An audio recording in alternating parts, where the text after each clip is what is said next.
Hey, I got my camera is connecting to VTube Studio today.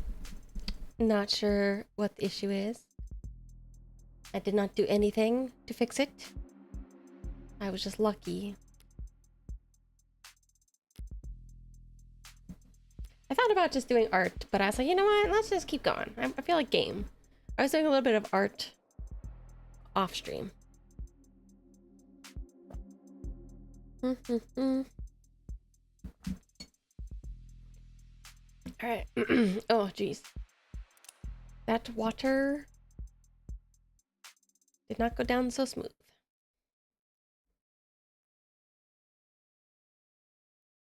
And I figured out if I cannot say if lesbian is forbidden in Twitch titles, I will say the L word. That will be our workaround. All right, now we can start our investigation. Pretty quiet elevators, huh? Hopefully my nose doesn't...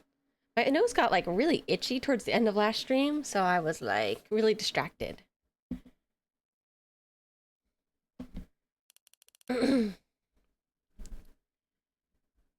You could have taken the next one. It's a busy building, detective. Can't hold up everyone else on our account. Anything else you'd like to grumble at me before I start? That's right, we have the robot now. Sarah. Don't touch anything. I don't care that you're wearing gloves. I have been to a crime scene before, you know. These are all women, and I feel like normally it's really hard for me to differentiate. Maybe that sounds silly, but it's hard to differentiate. Like, if all the cast is men or all the cast is women, it's hard to differentiate them. But I tried to give Morgan a little bit of a more mature sound to her. Yeah, Friday. Friday.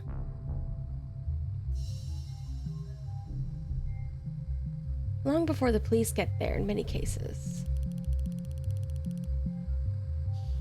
Look, Rockford. Oh, this is Reyes. Look, Rockford asked me to not get in your way, but that doesn't mean I'm going to bend over for you. Saturday? No. You must pretend it is Friday. Do you at least have the autopsy report? No. Are you seriously? I don't.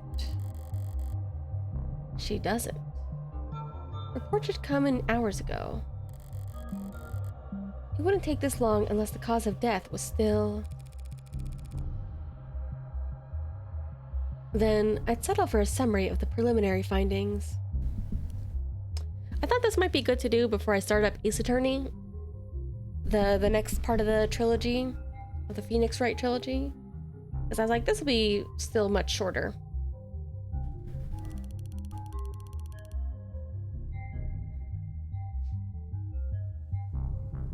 An emergency call was made shortly after 8 p.m. last night via the home's security system. Emergency medical services had a VTOL in the air within the minute. They landed on the penthouse's helipad at 8:08. Dr. Asher was found unconscious with low blood pressure and a weak heartbeat. He wasn't breathing. In-flight auto triage administered artificial CPR while in transit to Gatesfield Memorial. He was declared dead a few minutes after being taken to the emergency wing. I see. And the cause of death is... being investigated. Make an educated guess. He stopped breathing, so they gave him oxygen. His heart stopped pumping, so they had machines take over. His brain activity dropped to 0. There wasn't anything else they could do. It was poison, wasn't it? What kind? You don't know, do you? Ah, they don't know either. Like I said, ma'am, we don't have the autopsy report yet. Why are you certain it was poison, Adonai? Couldn't it have been an accidental overdose? If he had overdosed on commercial drug, even a pre-med student would have spotted it on the hospital's intake screening. They would have been able to pump his stomach, neutralize his bloodstream, and he would have lived. But he didn't live. So it must have been something deadly. A compound designed solely to kill. A fast-acting, deadly poison that causes respiratory failure. The list can't be that long. Even just through process of elimination, the medical examiner should have identified it by now, unless you suspect a designer drug, don't you, detective? Why is it you're only quick on the uptake when it suits you? Nothing else makes sense, given what we know and what we don't.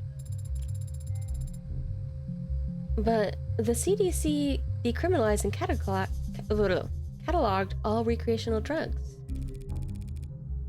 Guess you aren't entirely clueless about politics.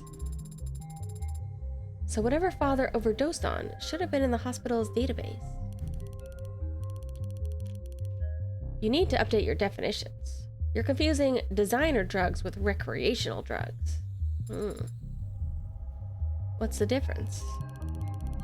Recreational drugs are decriminalized and sold through pharmacies after years of testing and mountains of paperwork. While the average designer drug was invented last week in a 19-year-old line cook's bathroom on the other side of the globe.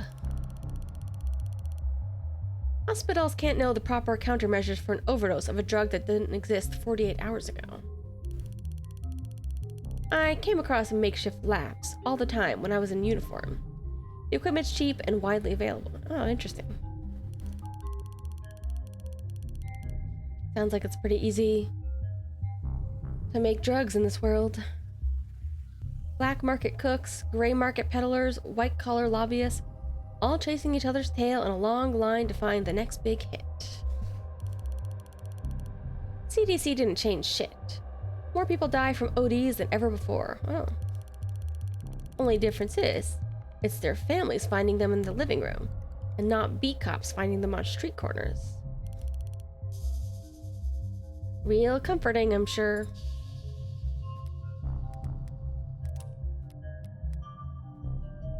Contraband Decriminalization Acts. Series of laws passed in the 2060s that decriminalize all narcotics use and establish the Bureau of Narcotics Oversight to administrate the production, licensing, and distribution, taxation of drugs across the country. Overwhelmed by civil unrest and eager to replenish government coffers, CDC were intended to reduce the backlog of criminal cases across the country and provide much-needed tax income. Okay, blah, blah, blah. Also incentivizing immigration with the promise of amnesty. What was considered a domino effect, other major nations around the globe passed comparable laws to build up their own depleted war chests and revitalize their local economies. The so-called white wave of global amnesty overturned the international drug trafficking market in just a few short years. Gray wave followed soon after as money-starved criminal organizations waged economic and literal war against multinational corporations for dominance of this new gray market. Fierce competition for government license to produce classic narcotics emerged alongside a race to develop new, more powerful designer drugs and monopolize blah, blah, blah, blah. While rates of addiction and overdose have dropped since their peaks in the last 2 decades, the dangers associated with untested designer drugs and drug distributors' eagerness to earn new customers has continued to fuel debate over the legacy of the CDC and the white wave as a whole. This is actually an interesting point that I haven't really thought about, is like, you know, I always get confused about the difference between legalize and decriminalize when it comes to things like drugs in the US. Because because I think if it's like decriminalized, like, doesn't that mean that states can still make it illegal in their own state? But this is actually an interesting thing that I don't really think that much about, is like I mean, I guess I think a little bit about like the government's control of like narcotics and distribution, but I don't really think about like you know, more pharmacies not wanting to decriminalize something so that way they can make a profit off of it. Like, you know, if they decriminalize it, then they can get their hands in. I think it has happened to an extent with something like marijuana, because at least marijuana does have like, has had some like medicinal testing and treatment, or it's been like some prescribed for medicinal purposes to an extent. I don't know. I don't know though. Like, if you think about something like meth or cocaine, like, I mean, there's definitely money to be made there, but you know, is it ethical for an actual pharmaceutical to jump on that market? You know, I don't think that's helping any disease.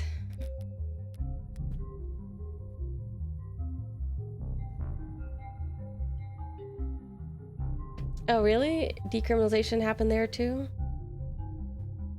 Yeah, I mean, it's in like very weird areas how that all works. I think it's also similar to like how I also get confused about like how like that applies to things like sex work as well. Like it's okay, you know, maybe it's decriminalized, but it's still illegal or something like that. Literal sense, designer merely denotes any drug that is custom made as opposed to mass produced. Yeah. DDs, deeds. While CDC and the white wave that followed it legalized and taxed virtually all known narcotics, it did so alongside extensive documentation and study, and those laws could only apply to drugs that already existed. Any drug patented after the white wave must go through the approval processes and registration with national and international authorities. Lots of time. Okay, this time, lag creates a window of opportunity wherein organized criminal groups can step in to meet the demand for a narcotic. What has become known as riding the wave is the new normal for international drug trade, pitting mob chemists against corporate laboratories in a race to develop newer, more powerful, more easily habit-forming drugs. Also searched for is nerve legal yet?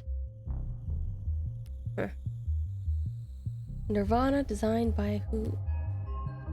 I take it we're gonna hear about that drug. If it wasn't you talking, I'd say that was criticism of law enforcement. Not law enforcement, just the law. Assuming it was a designer drug, that would certainly make things more complicated. For the insurance guys, maybe. For us? Whatever he used to do, he still killed himself.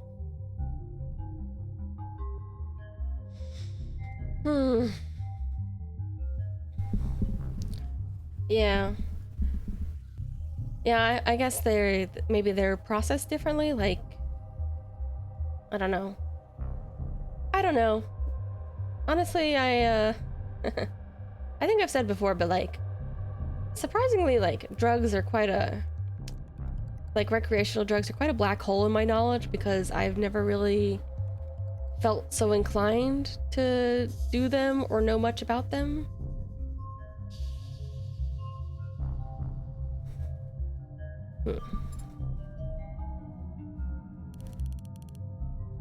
Or didn't kill himself, if you insist. I'm gonna take a look around now. Yeah, sure, make yourself at home. What's that face for? I thought there would be an outline. An outline? Around where they found father. Huh. Like in the movies? Like in film? Connect to the police's network and bring up their ARCS file. Augmented reality crime scene. I see.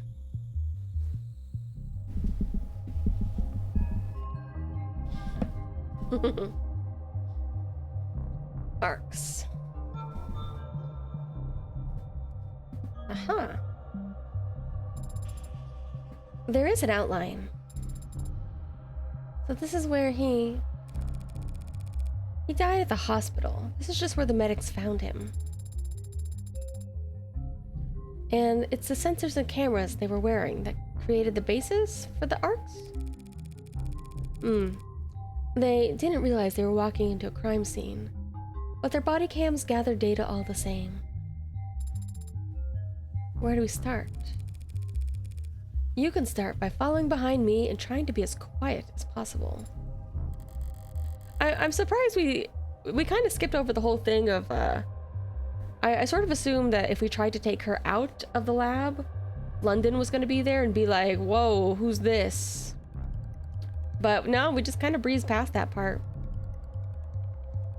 I'm trying to feel for when she's pouting, even without looking.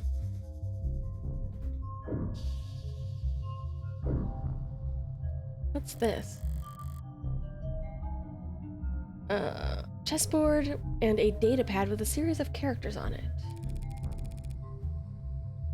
E4, C5, NF3, E6. Oh, maybe he's playing it virtually, but analog. Like, if he's playing it by, like, messenger and just moving somebody else's pieces. This is a cipher? A message? A game?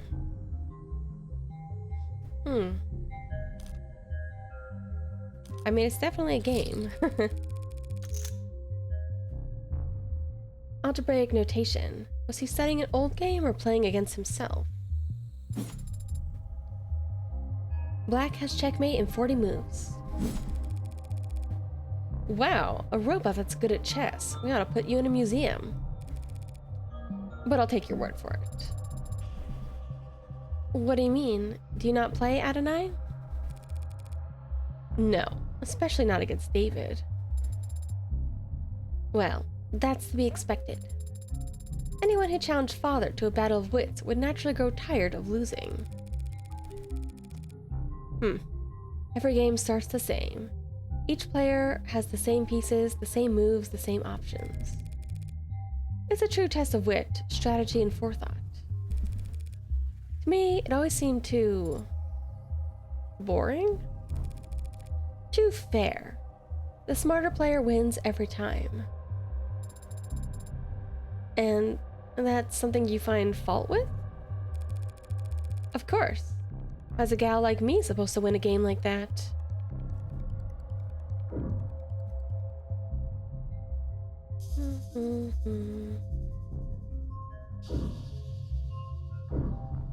Table. Take a closer look. Password locked, but already cracked by the police, it seems. All the docs were take-home safe, nothing spicy. When was it last used? 7:48 p.m. Still, reading work emails only a few minutes before he committed suicide? Morbid.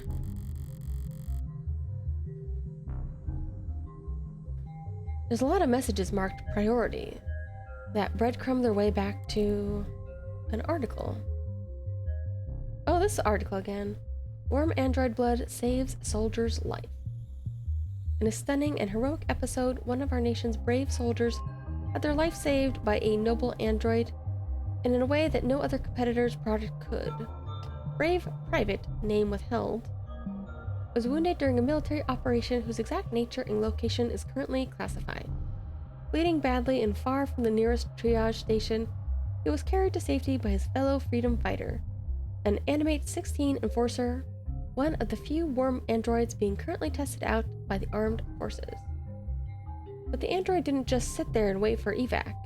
It opened up its own arteries and pumped life-saving UD, universal donor, synthetic plasma into the young man's vein, stabilizing him long enough for him to reach a military hospital.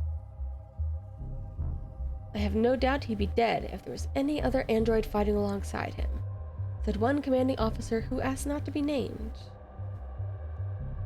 I always thought Noble was only good at making ads that look good. Now I know they've got something inside them no one else can compete with. The story brings a well-deserved shot in the arm to Noble's stock prices and market share.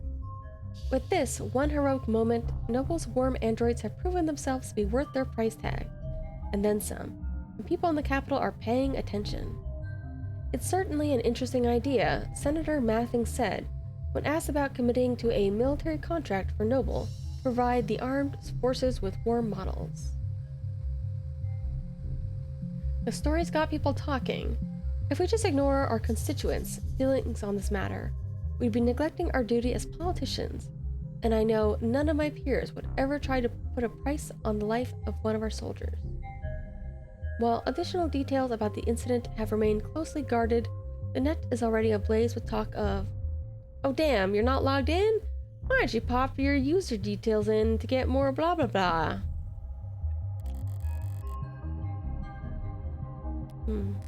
Anything new here? Just that. Okay, same. This is the article I've seen going around. Why would Noble have it marked as priority? Starling said they weren't in any rush to pat each other on the back over it, even though they won themselves a real prize. Easy PR, military contract. I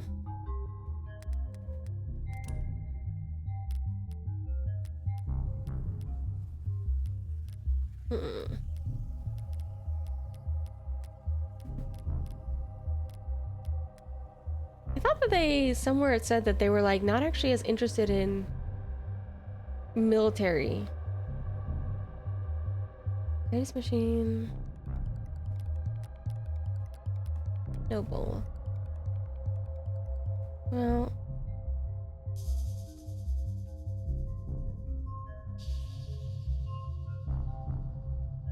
I think their PR was already good, but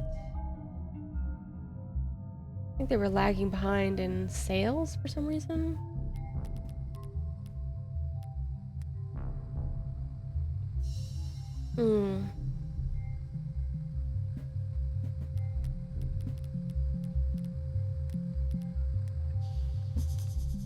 Military?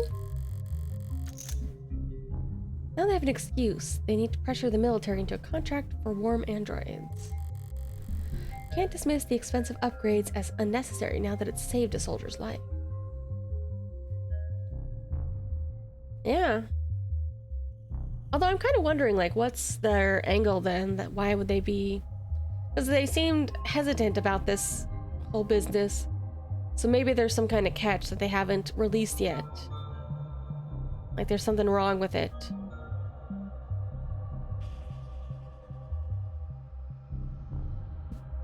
Like for every android they have to kill a child or something. No, I was thinking more like for like what if there's like what if the science isn't as sound behind certain things like their universal donor plasma or whatever. This time next year, there'll be pink oxidizing fluid being spilt all over the globe. Delicious, delicious pink lemonade. Spilled alcohol. Arc shows how it looked last night, before it evaporated. No foreign substances in the puddle, it's clean. So, does that mean wherever this spill came from must be clean as well? That's the article. There's another glass. He's got the red Solo cups. You'd think he would just use his real glasses. 2 cups, one empty, knocked over, and one mostly empty. These look cheap. Did his guests bring them? That's what I was saying. Like, why do they need to use Solo cups? I've seen them before, in the basement liquor cabinet. He kept these lying around? I knew he regifted those crystal glasses I got him. Ark says there's nothing foreign in the upright one, so it can't have been poisoned. Results are inconclusive on the other cup, however. Looks bone dry. Must have been nothing but fumes left by the time this was considered a crime scene. not enough for them to test. Inconclusive could mean... Inconclusive means inconclusive, that's all. Cheer up and read me the results of the fingerprinting. Father's prints are in both cups as expected. But there are someone else's on the upright cup, so someone else must have been with him last night. Slow down. All that proves is that someone else touched the cup. Doesn't tell us when they did it. Since we don't know who the prints belong to, why don't we know who the prints belong to? Are the prints flagged as unidentified, or... No. There's space for a name, but the field is black. Shit. Am I already that late to the action? Detective Reyes. Yeah? There's a second set of prints on the cups. Is there a form you'd like me to sign? Doesn't matter how nicely you ask. Sometimes people just can't answer. You should know that damn well, Madam Counselor. I was afraid you'd say that. I don't understand, Adonai. What does this mean? It means that whoever those prints belong to has a very proactive representation. Those prints belong to a witness, as you've guessed. You're more than welcome to their testimony. But their identity is... The department is being very considerate of the witness's privacy, out of respect for their time and appreciation for their cooperation. Fine, forget their name. That easily? Subpoenas are always an option, but I'm short on time. What did the witness have to say for themselves, detective? To paraphrase, they came to see Dr. Asher last night. The two of them talked and they had a drink together. Then the doctor got sick, so they activated the emergency system from the panel in the sink. EMTs came and took them both to the hospital. Oh. This is very new info. Asher's condition got worse. All of the witnesses' vitals were normal. Witness had their vitals taken, and there should be a record of the admission at Gatesfield. That's it. I'm guessing you didn't just take that all on faith. The number is set up in most of the rooms on this floor. Everything the witness told us was corroborated by the building's own surveillance system. So, yes, we can guarantee that the witness never put anything in Asher's drink. I'm guessing that I can't have the keys to Penumbra, can I? Not until the witness's lawyers are done reviewing it. Lawyers, plural? I don't have time to trade jabs with the law offices of Johnson, Johnson, Johnson, and Johnson. Say, how about I give you their business card? Law officers of Cochler, Gustav, Prince, and Prince. I was close. No way I'll be getting any client information out of them directly. If all you bloodsuckers want to get together and tear each other apart, text me before you start. I'd like to watch. Yeah, I bet you like to watch. What? What does that even mean? I don't know. Needed a moment to think. So, that was it? One chat, one peek at the cams, and you've already eliminated them as a suspect? Look. They were searched, they didn't have any poison, any drugs, not even a stick of gum. Even if they somehow did have poison on them, the camera footage confirms they had no opportunity to use it. They drank from the same bottle as the dead man. As far as the department's concerned, they were nearly the second victim. But they aren't dead, or even ill from the sound of things. My guess, my immediate thoughts are like, okay, well, what if it's not the cups or the drink? What if there's something else that was like, something that could only be poisonous to one of them? Either because of something in his medical history, or like something like mixing with something else he's already eaten or drunk. Like something that wouldn't be considered poisonous on its own, but would become poisonous in combination with something else. So, you think he poisoned his own cup beforehand, and then poured for the both of them from a safe bottle? That's what the evidence is telling us. There's nothing in the bottle or the witness's cup. But after drinking from his cup, a cup he prepared himself, he fell ill and the witness didn't. Sapoina.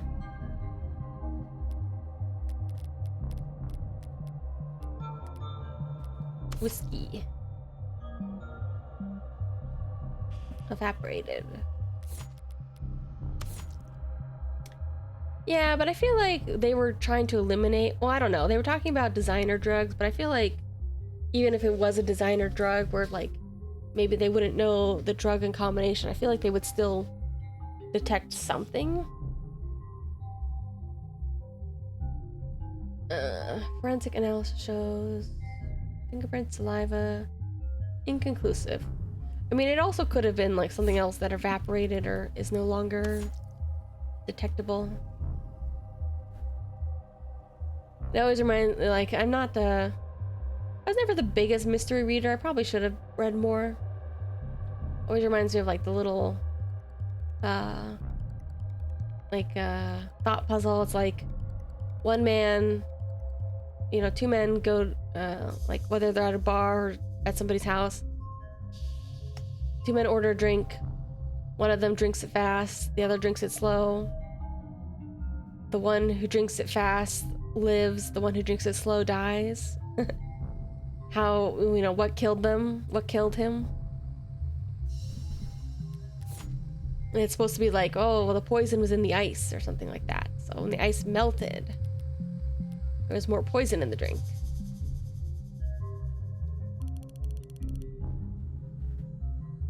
And Asher died with foreign substance in his body. Okay, so there's sure something is in his body.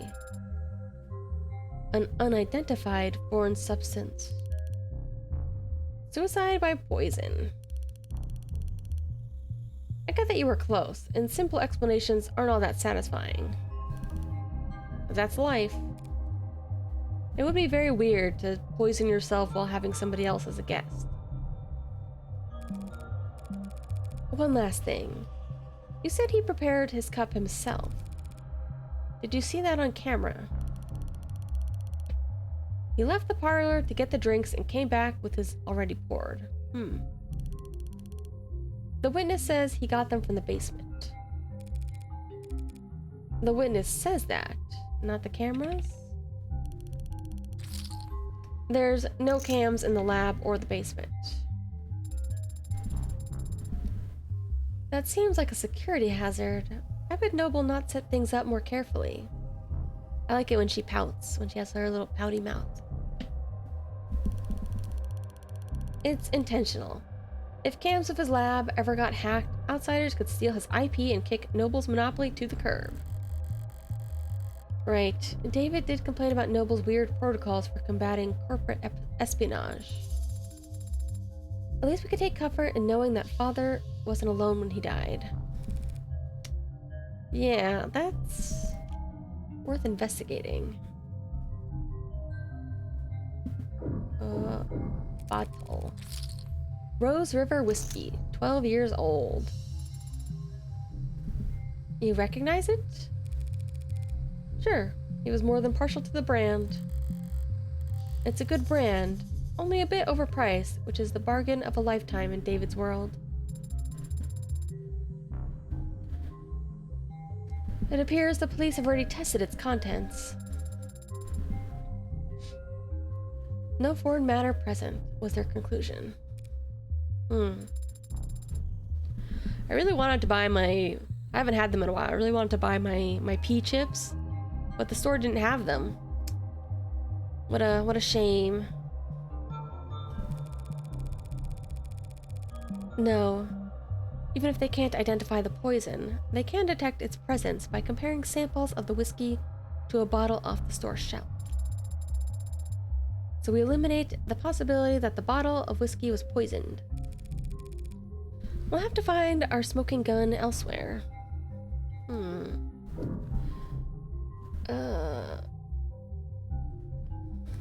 Paprika chips? I'm thinking, I'm like, okay, but like, if he poured his own glass before he came upstairs, there's a possibility he could have poured it from a different bottle. Not necessarily this one. He could have just brought the bottle. Whoa. I always admire this view. The buildings gleam with reflections of holograms and sunlight, and their shadows obscure all the rundown, rotting parts of town. Maybe the view's secondary. Maybe all anyone really wants is to put much distance between them and the street level as possible.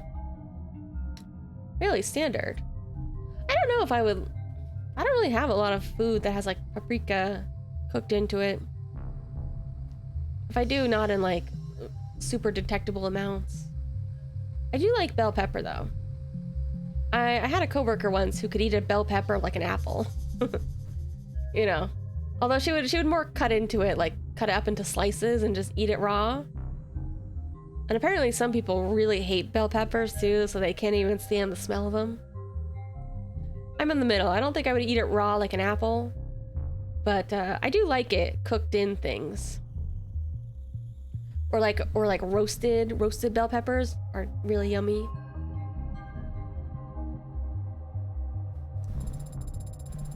Is it possible that a witness could have seen something through these windows?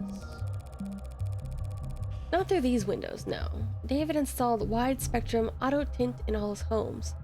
All his cars. I didn't know that. It's kind of... You'd think she would.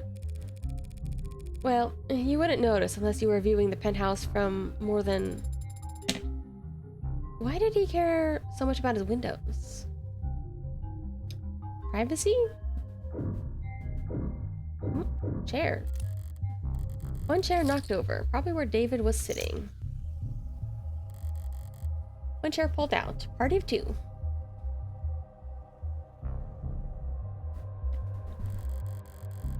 Never cared much for socializing, but enjoyed hosting.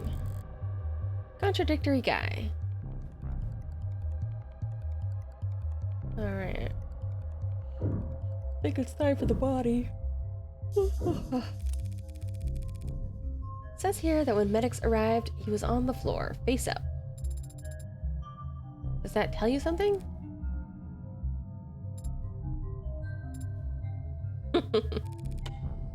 Hey, if you were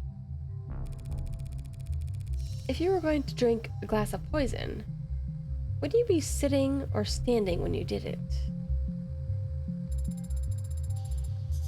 I find it very difficult to speculate on that hypothetical scenario. This is what I'm saying. If I was gonna drink poison, I feel like I would wait to do it alone. You know, I'd want to have some private time. Unless I was like trying to frame somebody for my murder. The seat by his body is pulled out. If he was seated when he lost consciousness, I'd expect to find him slumped over on the table. But he wasn't found slumped over. No, he wasn't. If he had been standing when he lost consciousness, I would have fallen, I think he would have, I would think he would have fallen forward, or at least collapsed less neatly. So what can you conclude from that? Only that I'm missing something. Like he stood up to take a drink before he died? The way his chair's hobbled over though. Maybe he like got up to yell? Nope. I have more? Where? Where is more? Eh? Whiskey.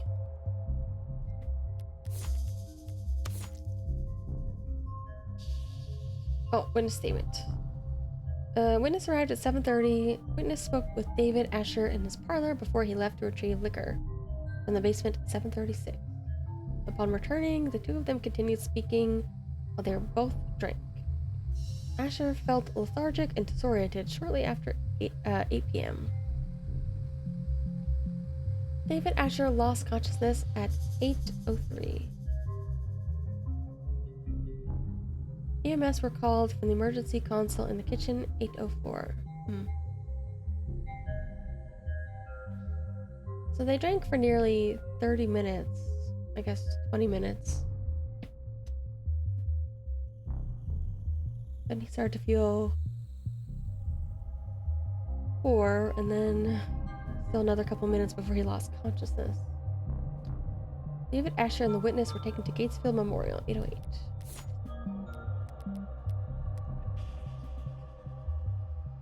What am I not clicking? What am I missing? Oh. Police androids monitoring the scene. I could almost mistake them for the real thing, the way they stand there trying to look important. Like an indoor dog taking its first trip to the park. Pardon?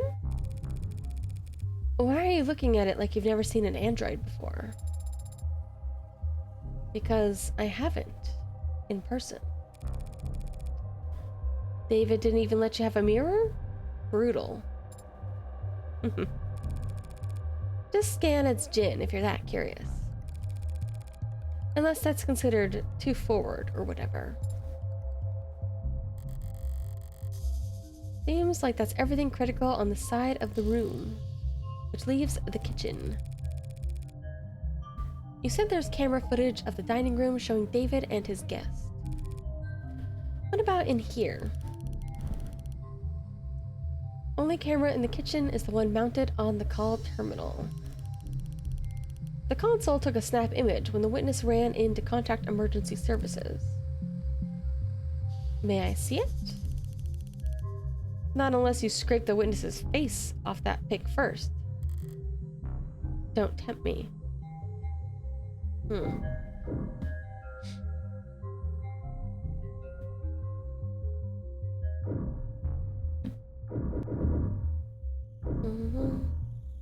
Alright, let's look at the doors. Oh, that's a fridge. David's fridge. Normally I wouldn't go poking in the pantry at a crime scene, but this was poisoning. Some white wines chilling in the drawer. Some real cheap liquor stuffed in the icebox. Old habits. Reyes, you said he left the parlor and came back with that whiskey from the basement? Yeah, that's what the cam shows. There's plenty to drink right here, and unlike the cabinet downstairs, it's actually cold. Do people drink whiskey cold, or is it room temperature?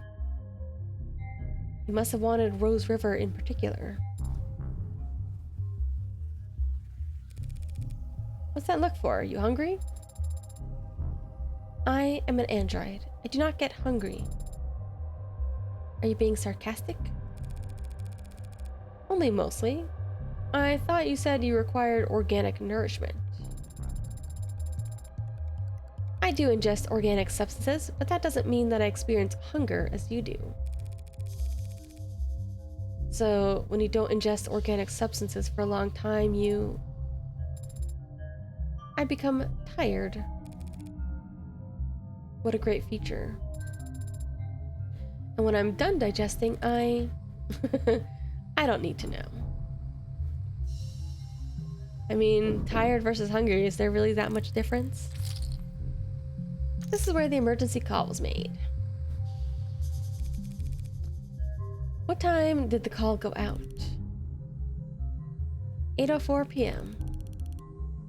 Before you ask, the witness left the parlor at 8:03 p.m.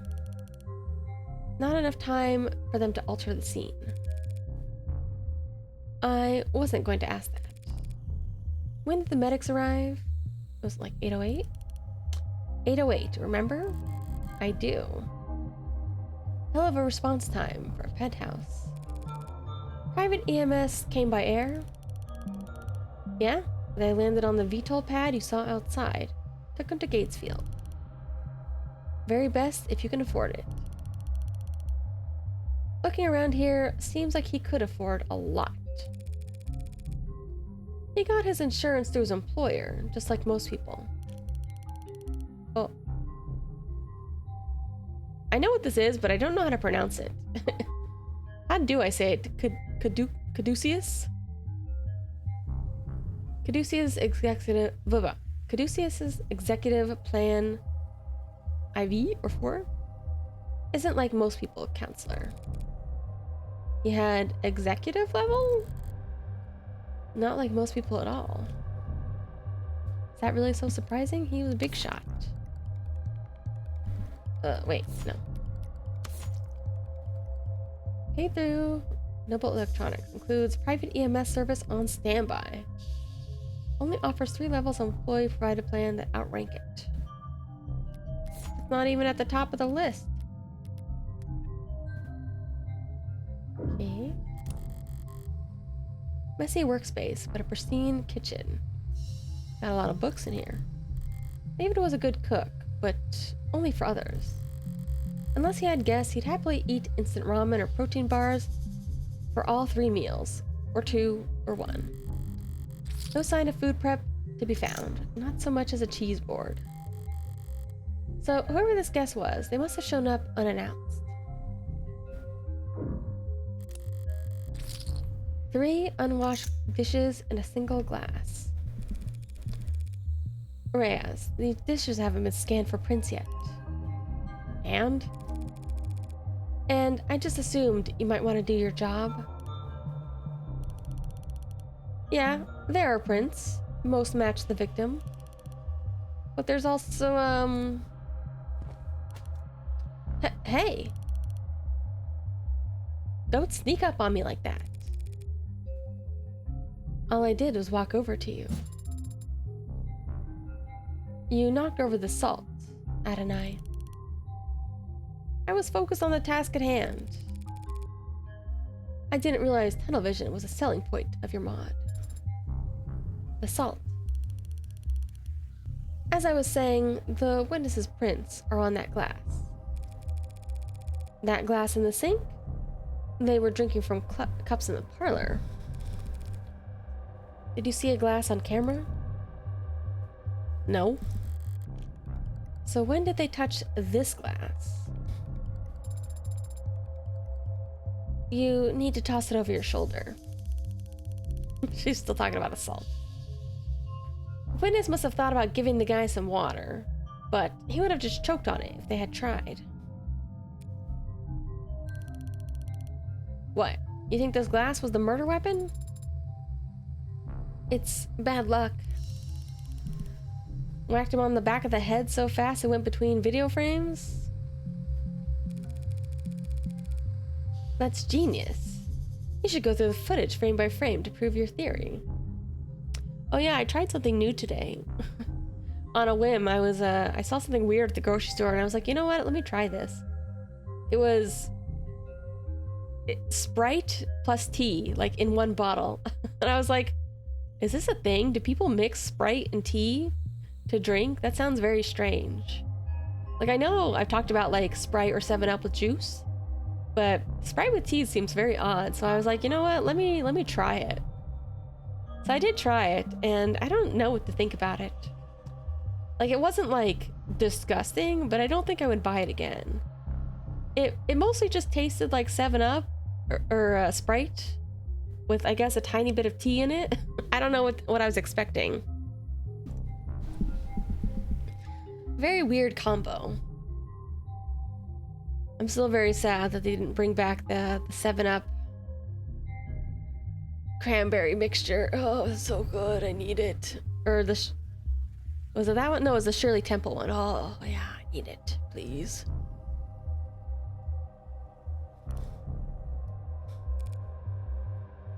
Real mature. It's bad luck. What have you been going on about? The salt? Shouldn't the machine be above petty superstitions? It's not a superstition, it's ancient wisdom. Give me one logical reason to care then. If too much salt spills on your food, it'll make you gag.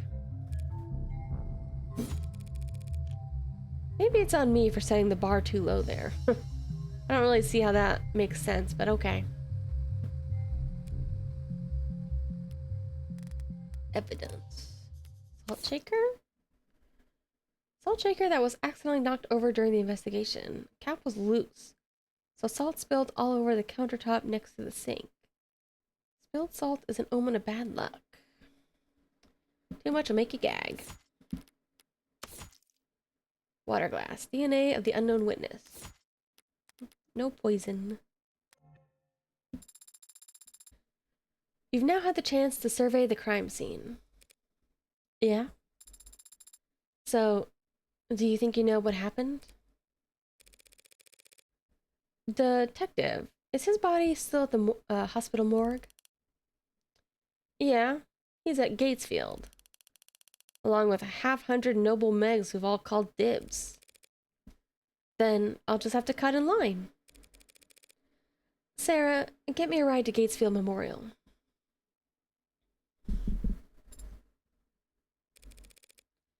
What?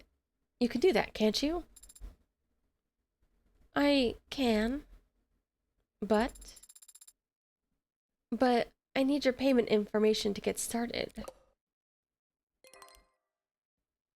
Yeah? Okay. Understood. On my way down. Got it? Sync complete. Set pickup for 10 minutes should be plenty. The crowd downstairs seems to have gotten quite large. 10 minutes to reach the pickup spot? Maybe an ambitious target at an eye.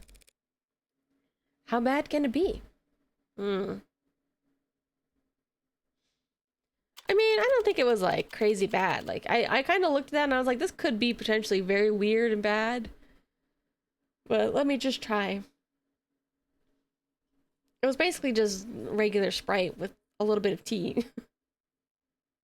Not good, but not like traumatizing. As I approach the lobby's exit, the building's soundproofing begins to fail. The crowd has gotten bigger, but there's something else happening out there. Well, yeah, for sure. I mean, but that's just you saying that you don't like any kind of soda. Which is, like, fair enough. Energy's not panicked yet, but it's creeping up on the tipping point. Are this many people pissed at Noble for selling androids? What the hell's got them so excited? Oh? What does this symbol mean? In this rabble? Probably something vulgar. Which one? Well, you know, it's not like I voted for it to be corn syrup. Like, to be honest, I think I have tried sugar soda and I don't really taste too much difference. But like, you know, I would, if I had a vote, I would vote for it to be better.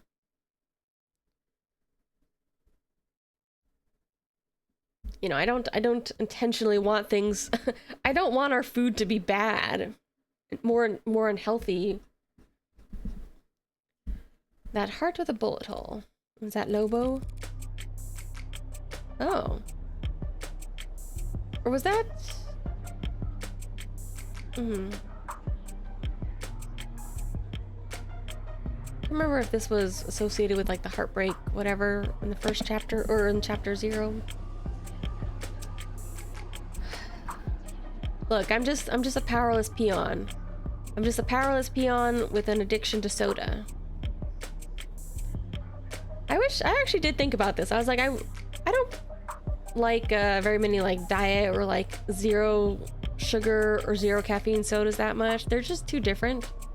I wish there was like, I wish they just made regular soda with like better, with like real sugar and just a little bit less sugar, you know? Like not anything crazy different, just less of the better stuff. Cola and orange? I don't know. I haven't really had it. I think it'd be okay, but I don't think it'd be my favorite. I think I've said this before, but I don't do it too often, but sometimes it tastes pretty good to add a little bit of lime to any kind of soda. That's pretty good. I don't actually like drinking very much like Sprite or 7-Up or like citrusy sodas plain. But I do enjoy a little bit of lime added to other sodas.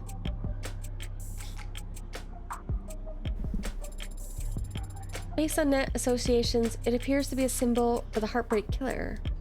Yeah, I was gonna say, I was like, was this the Heartbreak Killer thing? But I don't remember that she used this symbol herself, or if it was something that the journalist made up for her. That doesn't make any goddamn sense. Why would that freak have a symbol? Or a following? Or these... whatever these people are? And why the hell would they be outside David Asher's apartment? Because Noble's trying to cover up the truth. Sunset? Maybe I've heard of that. But I don't think I've ever tried it. Huh? They are?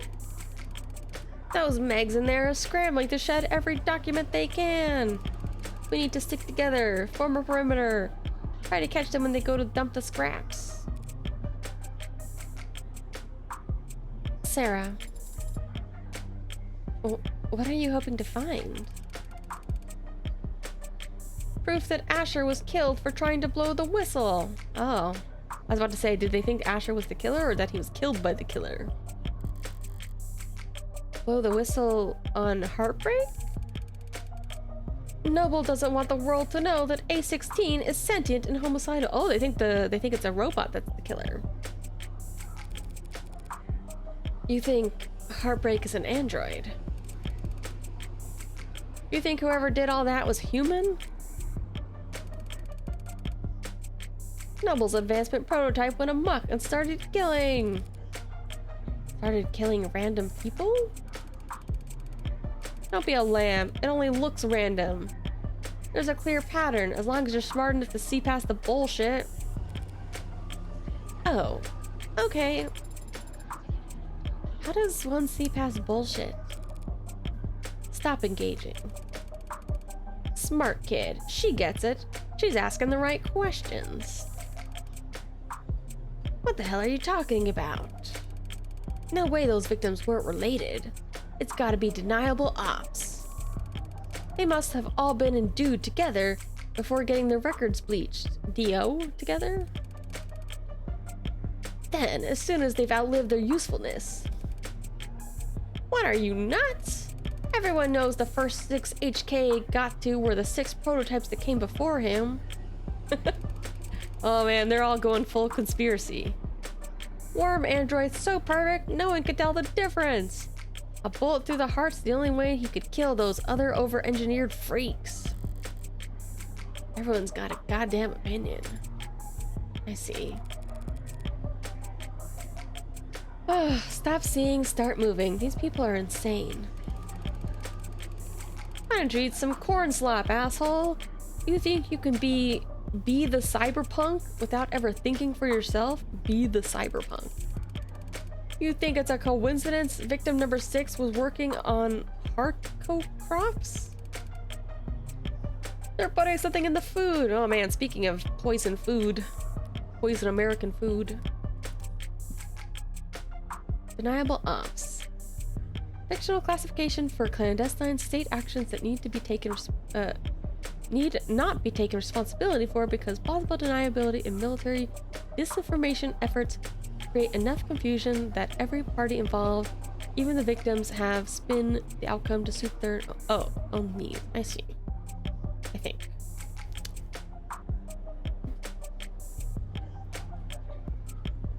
Common reoccurring concept in online conspiracy theories often used to wave away questions about why supposedly explosive events are never reported on through media or addressed by world governments. Commonly claimed that deniability ops make ample use of private military contractors in order to further distance governments from the political ramifications of their military action. Conspiracy theories are no laughing matter. If you're worried that someone you know might be spreading or might be indoctrinated or spreading misinformation themselves, you can report them to the state at our non-confidential portal. Cyberpunk. Mythologized countercultural icon way of being. Originally a term coined in a short science fiction story and later having grown into a genre all on its own, cyberpunk or cyberpunk no hyphen historically has referred to a counterculture centered around the themes of underdogs resisting powerful corporate or government forces through digital guerrilla warfare. While the genre has persisted to modern times and evolved in numerous ways, over the last 2 decades it has taken a new meaning as a kind of mythologized way of being for the adolescent or disaffected to aspire to. A code of conduct that emphasizes anti-authoritarianism, community organizing, corporate disengagement, and socioeconomic consciousness. The so-called singular cyberpunk has become the 21st century man without a name, a wanderer with their own rule of law.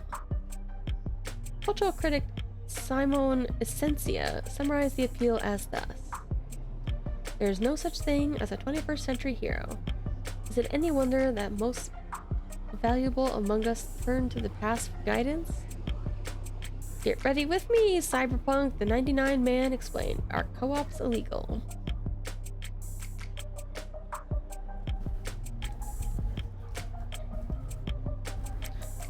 It's him, it's Johnny Cyberpunk from Cyberpunk.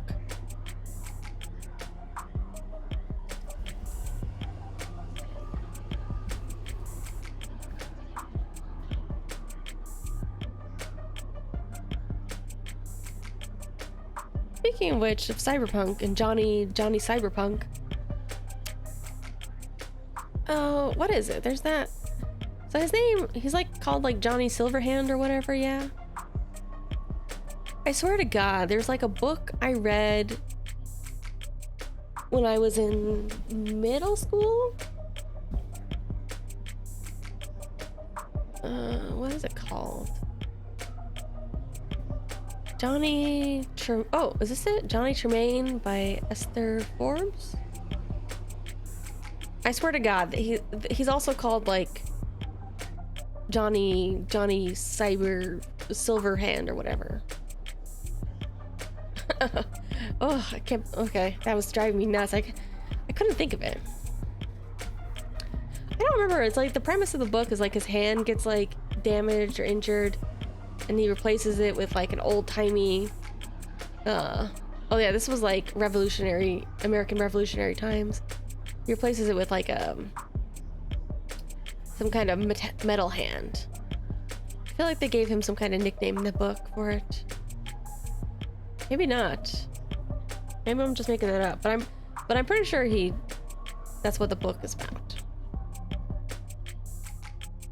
Johnny Tremaine. I thought he had some kind of. I thought he did get some kind of nickname like Silverhand. And I thought that was like the namesake for Cyberpunk. But what do I know?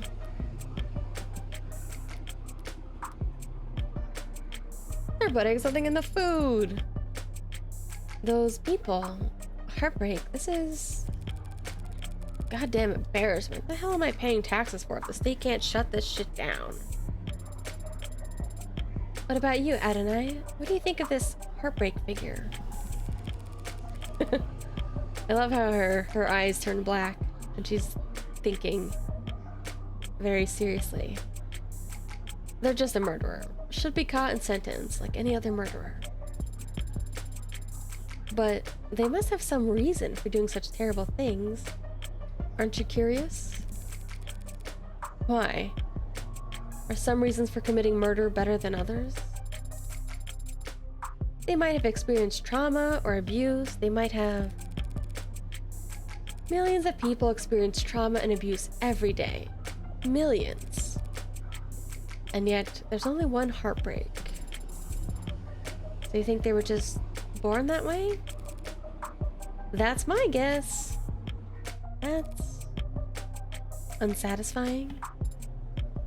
Sad. Don't see why it would be. If heartbreak was born like that, they never had a chance to be anything else. If heartbreak was born like that, then none of us normal people have to ever worry about turning out like them.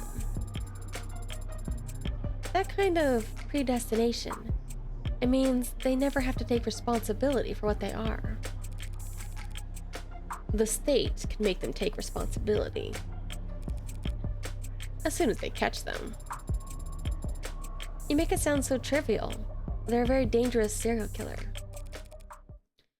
Just a serial killer. Just? If HK shot someone every day, it would take them 1,132 years and 11 months in order to have killed 413,789 people. You did that in your head? I'm good at mental math. You counted the leap years. But what's the significance of that number?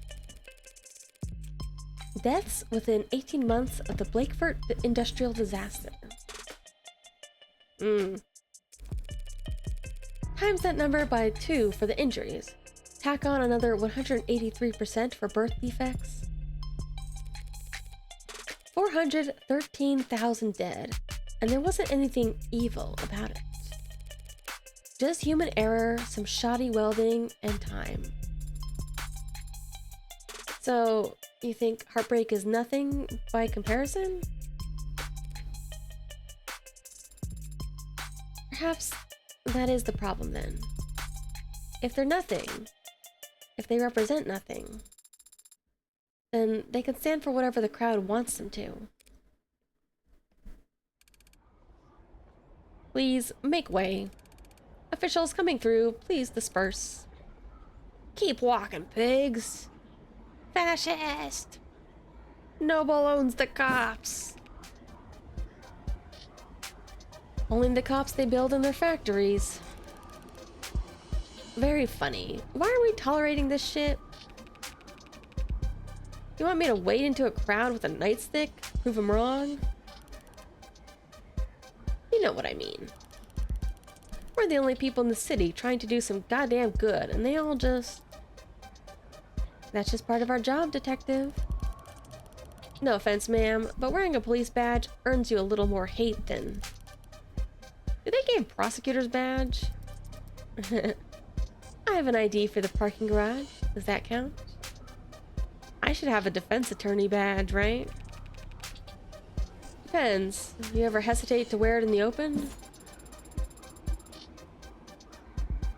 This moral relativism of yours seems like a strange philosophy for someone in your profession, Adonai. Breaking out the thesaurus on me?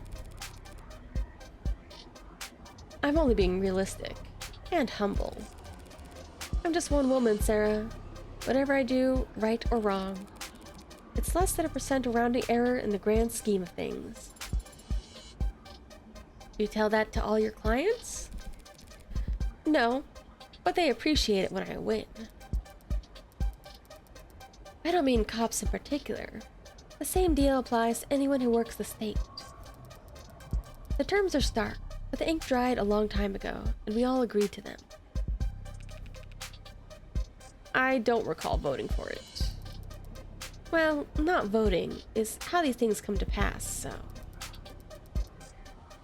We traded freedom for safety, individual rights for collective power. The state won, the citizens lost. The very least we can do is take their criticisms head on. Look, I don't have a problem with the responsibilities of authority. Only with authority being challenged. But they treat us like we're the bad guys. Well, sometimes we are, and sometimes the law's wrong. So, if an any given individual is too small to ever affect change. So, if the public's gonna hate us no matter what we do, and if corporations and governments will trample over people the same, regardless of their character, and if we can't even be sure we're doing the right thing, what do you do, Adonai? What the hell do we do? I think it's pretty simple. It's not as complicated as you think. In times like these, in a world like this, the only logical way to live is, the only moral way to act is, do whatever it takes to win. I think Emma is so pretty. If I'm insignificant in the grand scheme of things, I can do my worst and no one will notice. If power is inherently evil, holding back won't save your soul. Just fight with both barrels. And trust the opposition will do the same. Winner takes all.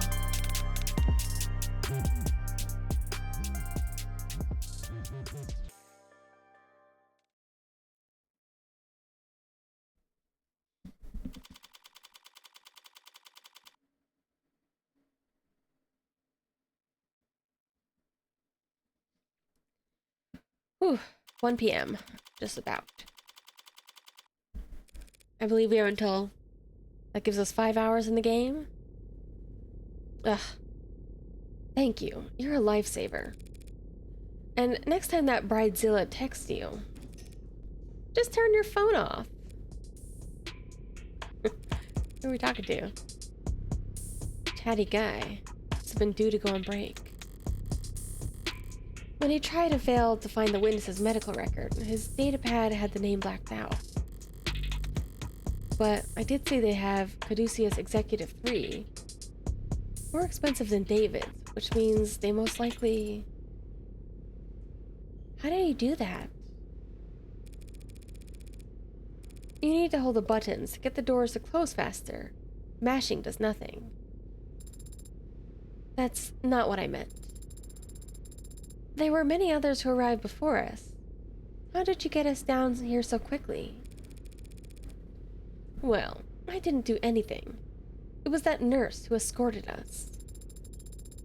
Yeah, but you managed to get a stranger like him to help you. With so few words, so little information. I don't think you even gave him your name. Haven't you heard the golden rule? Of course I have. Treat others how you want to be treated. Wrong. Treat others how they want to be treated. He wanted someone that he could vent to. He wanted someone to pay attention to him. He wanted to feel appreciated. Which meant he'd be eager to help given the chance. Even just reading someone's mood is Even just reading someone's mood is quite difficult. How can you know another person how another person wants to be treated? There are no mind readers. No one can even know anything about what anyone's thinking. Maybe not even themselves. Doesn't matter if they're your parent, your twin, your lover. It'll always be a gamble. That is... not a very comforting sentiment. You know, I kind of agree with that idea, though. That, like... you know, you're kind of just approaching people... trying to assume what they're thinking, what their thoughts and feelings are. And there's a chance that they don't even know themselves. Like, sometimes you think you know your own thoughts, but you might be wrong. Or you think you know your own desires, but you might in fact be wrong. But I think most times you can make an educated guess. Well, I think it's fun. Only because you're good at it. How did you get good at it? Same as anything. Observation and practice. You must have been observing and practicing for a very long time then.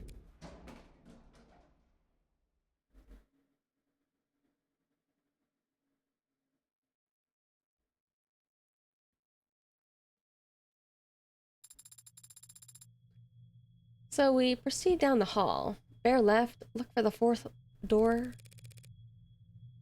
I'm going to open the one that says morgue on it. Oh, ooh, who's this? Goth, centipede lady. Oh, hey. Come on in, don't stand out there in the... Cold wouldn't be accurate. Sorry about the chill in here, but I run a little hot. And you can see my roommates never complain.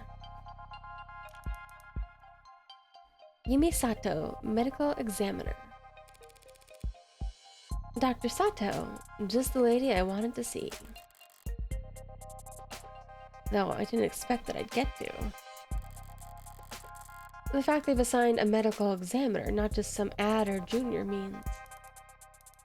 Oh, you could just call me Yumi. And you are...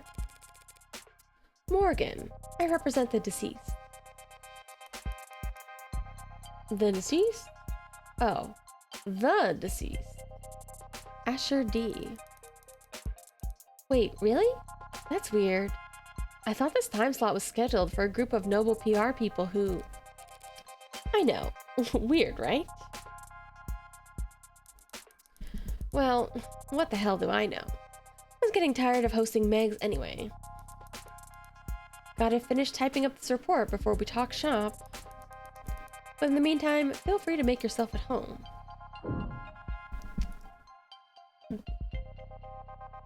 What do we got here? What's this? Hospital's getting renamed? No, guess it's some other hospital that got snapped up. Hospital renamed to thank Ikaria family. In a ribbon-cutting ceremony held uptown today, Potter Memorial Hospital was formally renamed the Northeastern Ikaria Medical Complex, in recognition of the family's incredibly generous donations over the last several years. It's the latest in a string of philanthropic efforts by the family to result in a name change, after they paid for the renovations to the orchestra hall and the retrofitting of what they used to be called the Scout Arena. But it wasn't so long ago that the Ikaria were better known for drawing blood than donating it. Back before the 50s, they had some fearsome reputations for cutthroat business practices that had their business rivals going so far as to accuse them of involvement with organized crime. After the founding of Renigen Medical over 25 years ago, and its subsequent sale, the Ikaria have moved out of the business world and into the upper echelons of society. That are sometimes mockingly referred to as the Neobility, a generation of newly minted aristocrats born from the uniquely chaotic economics of the mid-21st century and the Red Decade. When asked her opinion of those who label her family House Ikaria at the hospital's renaming ceremony, Renigen board member Mireille Ikaria had this to say: "In this country, anyone can make a name for themselves, so long as they're willing to put in the work. Mock new money all you want, but the truth is that success is all about reinventing yourself, and the only ones uncomfortable with that are... We're working hard to print the rest of your article, blah blah blah. Pay us?" Ikaria, guess they weren't always the same line of work. Now they're plastering their name wherever they can get themselves a... New image? Healthcare monopoly? Oh. Well, we'll come back to this one in a second.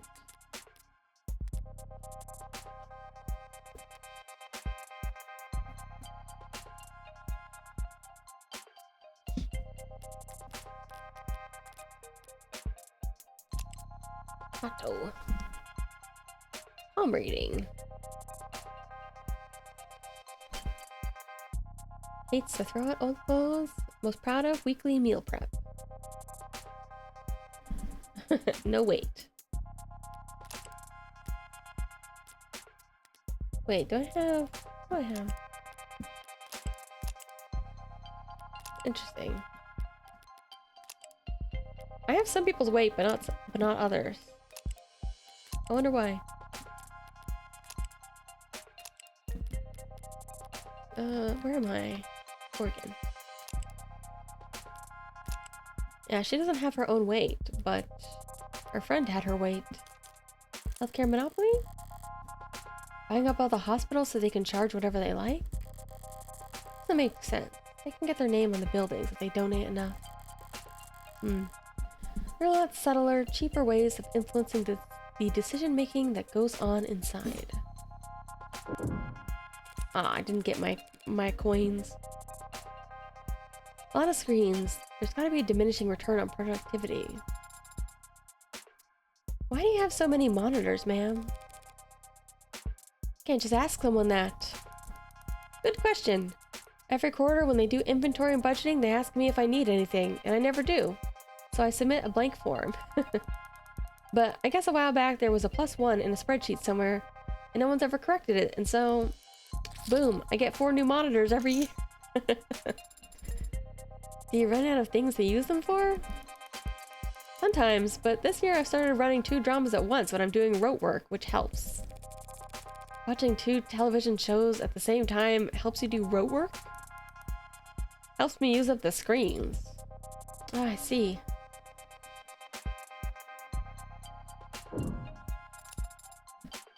Are these all dead bodies? Oh. Stack them up vertically.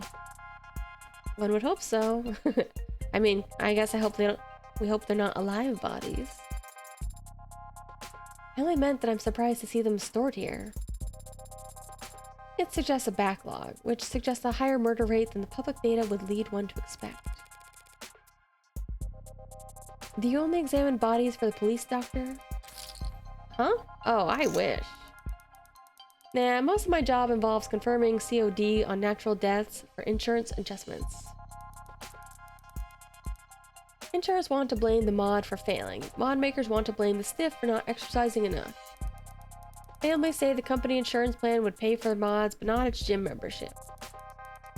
Yeah, the whole wall there is suspected defective liver mods, suspected leaking internal bio batteries, suspected CCIC. CCIC?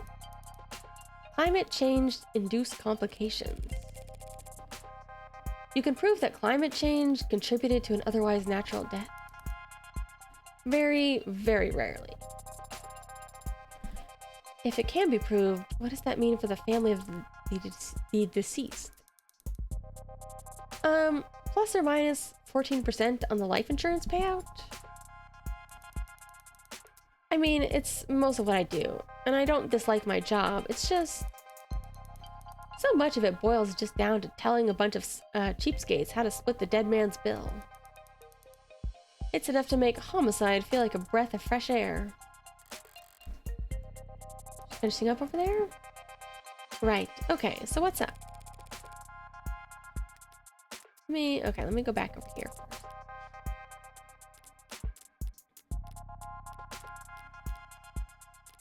Blakeford disaster, was this it?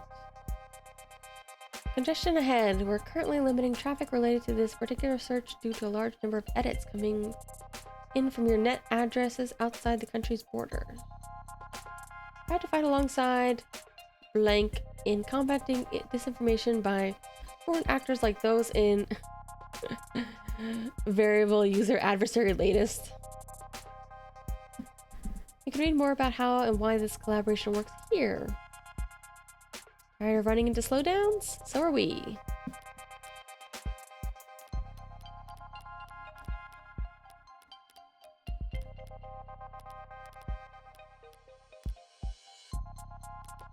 Alright.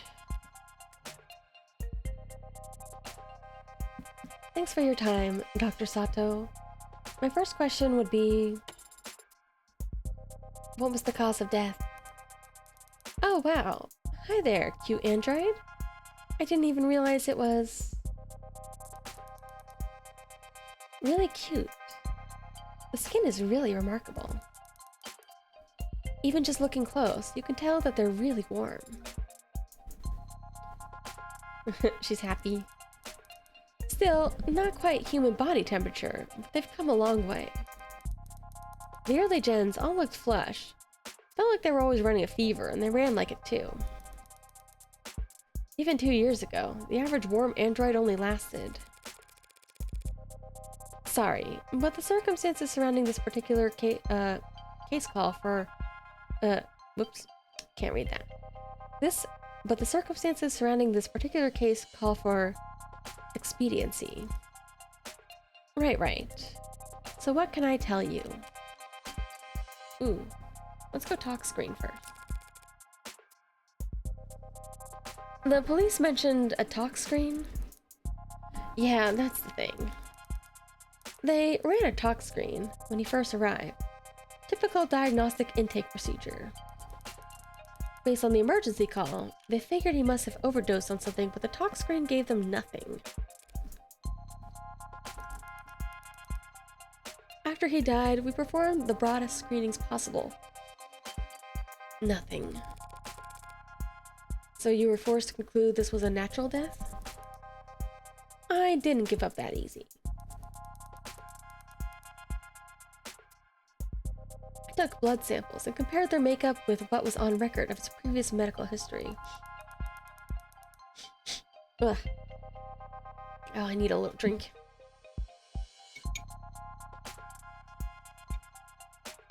Ooh.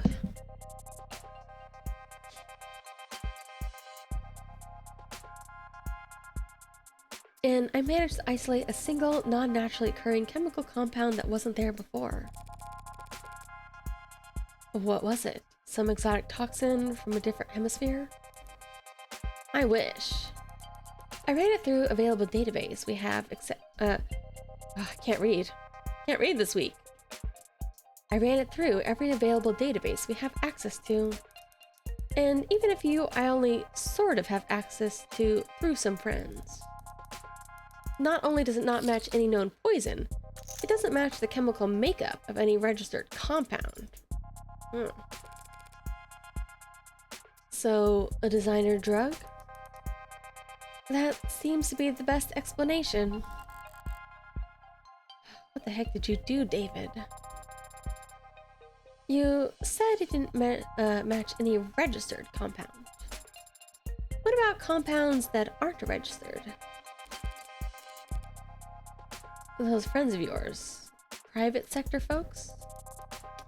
Yeah, in pharmaceuticals. If one of them patented a new compound, a new drug, what would keep its formula from going on the record? In the private sector, intellectual piracy is the norm, so you're expected to protect your research aggressively. Patent first, find a use later? Yeah, a patent would have to at least describe the compound in brief, but depending on what country you file in... I've heard it may be considered prudent to keep the actual chemical makeup off the record. Smart, using international IP law as your own personal minefield. How so? Whenever you're ahead, patent as much as you can, as fast as you can, but bury the formula so no one knows where it's safe to walk. Anybody small and ambitious comes along, finds a new drug they're excited about, you flip up your card, let them know you came up with the idea years ago.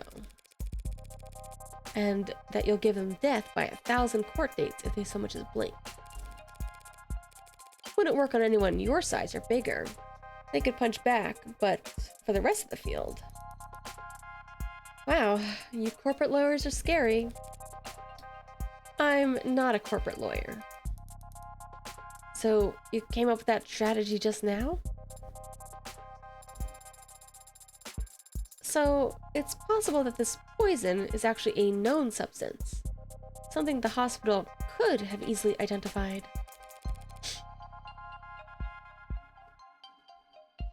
If it wasn't considered a trade secret. Oh, my nose is getting all stuffy again. Hold on, let me try and blow it. Blow my nose.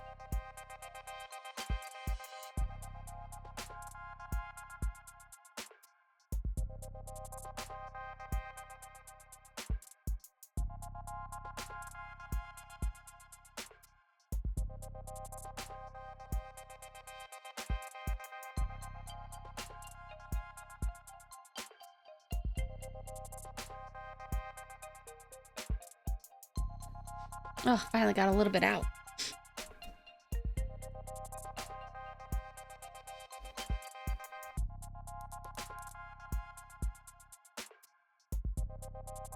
Yes, unfortunately, that is a possibility. Still, just because a drug is new, that doesn't mean it's original. Does the effect this compound had remind you of any other drug? Maybe one that's prescription only or a controlled substance? One you might know by another name, but with a patented structure? Huh. Sorry, sweetheart, it's a general depressant. There are a lot of drugs that have that effect on the body, and come in all shapes and sizes from all kinds of places. If the effect was unremarkable, what about its strength? Could you estimate how much of the stuff he had in his body, all told? Not precisely, no. Not without detailed knowledge on its half-life. But I guess it must have been about 20 milligrams? Is 20 milligrams a lot? Not for medicine, so this wasn't just an overdose of something relatively harmless then. No, not if 20 mils enough to crash his entire nervous system.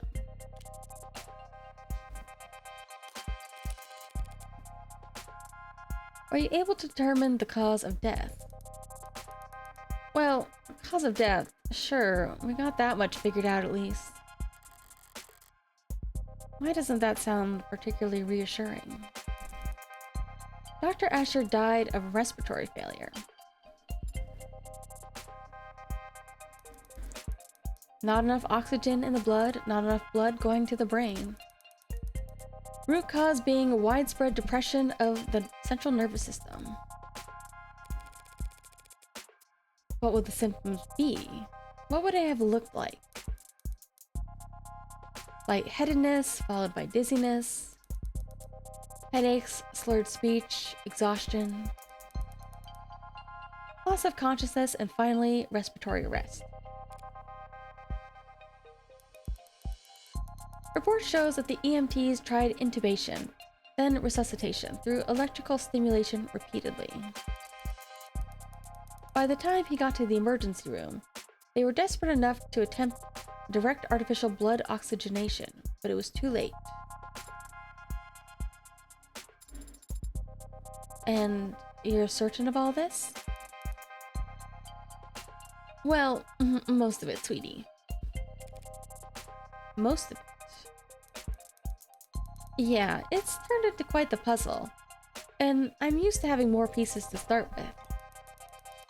I was surprised a man as rich and famous as him didn't have any kind of biomes, but his files show he wasn't a viable candidate for modding. Yeah, that's right. Without that kind of first-hand tech, we don't have nearly as much data as we'd like. But he was extensively monitored from the moment the EMTs arrived. We're very certain about our conclusion. Did you find anything else unusual about his body in your examination? Cuts or bruises? No injection sites, nothing in any cavities. Nothing, huh? Biomes, biomonitor. Generally used term for wearable technology, implanted mods that monitor, provide feedback on an individual's vital signs. Commonplace among the affluent as an additional layer of security. Biome use is relatively rare among the middle class. Some sociologists and consumer trend analysts point to anxieties about the climate, pollution, stress of modern life as to why adoption of biomonitors has met resistance with medium-wage earners. One's health is already assumed to be poor. Constant knowledge of its status might be considered uncomfortable.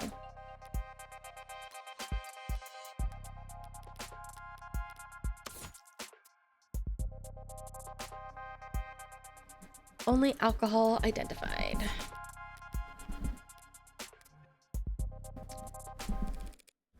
Thank you, Yumi. Of course. Ready to view the body? We could skip it if you want. Respiratory failure. 20 mig.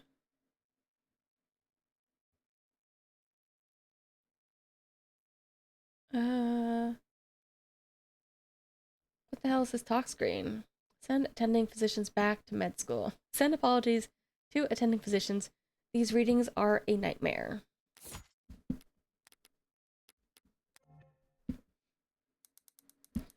I know most people get squeamish around corpses. Yeah, that shouldn't be a problem. Okay then, let's get started.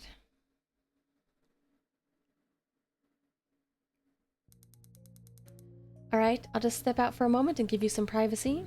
Really? Giving us privacy in here?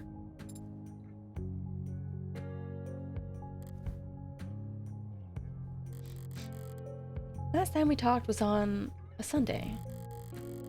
You were complaining. I remember that it's the principle of the matter. Right. You had ordered this cheap piece of shit sculpture or something by mistake. And it came damaged, and you wanted to send it back for a refund. I gently reminded you, with your salary, it was literally not worth your time.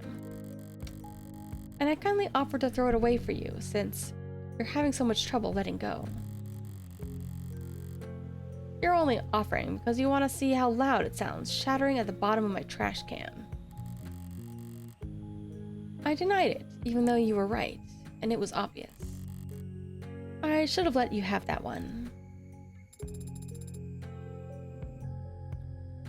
I thought he would look different. But he looks exactly the same as I remember. His skin is pale, and he's very still. But his face is the same. His hair, his hands. You were expecting something more drastic? The last time I saw him, he was alive. He smiled, and he told me he would see me soon. Now he's dead. Something is gone. But I can't find the difference. I'm trying to look harder, but I think I might just not be capable of it. And I wonder why. Why was I created to not be capable? Could be an issue of skill. She really said skill issue. Or maybe it's not something that can be seen, no matter how hard you look. But it's there. I guarantee it. I've seen the transition enough times to be sure that between life and death, the distinction has significance. To the dead, at least. You're going to smoke? Here? I'll pay the fine. That's not the issue. Were you expecting me to fall to pieces? Real boys grieve in all kinds of ways, Pinocchio. And some don't grieve at all, it seems. I'm a cold woman. Sorry to disappoint. What the hell? Why the hell won't this thing light? Adonai. You have your cigarette backwards. Maybe she is more shaken up than she appears.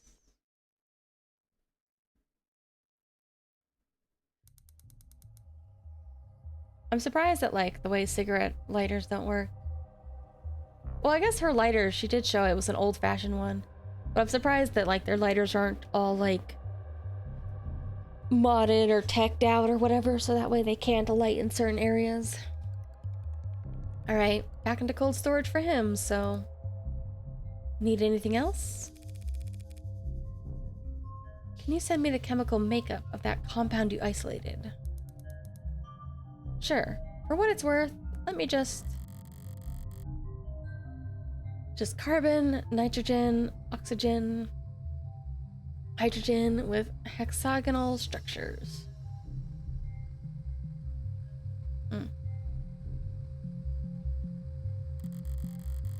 So it's organic. But there's a number of metallic elements too.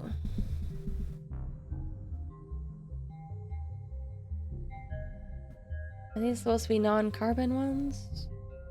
Huh? Is that their deal?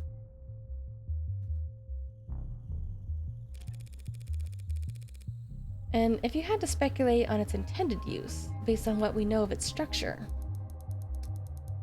well, certainly acted like a depressant, binding to receptor pathways, affecting the balance of neurotransmitter reuptake. Depressants are pretty rare in the designer drug scene. True, people are always looking for a higher high or crazier trip, but a more powerful depressant will just make you fall asleep. Not much need to hit up the gray market for that kind of experience. There's not. I see. Thanks again. You've been extremely helpful during a very difficult time. Hey, anything you need, give me a ring. That's very generous. Rockford's orders? Rockford's orders have got me on call, so I'm already getting overtime for this whole weekend. Glad to hear it. Goodbye, Yumi. Goodbye to you, Greenie. My name is Sarah. Nice to meet you, Sarah. Emma's on the case. Can't get anything past her.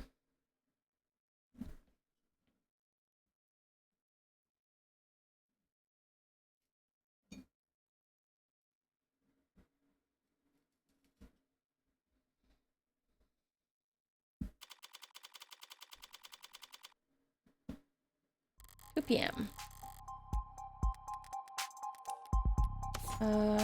Okay, this is just the compound.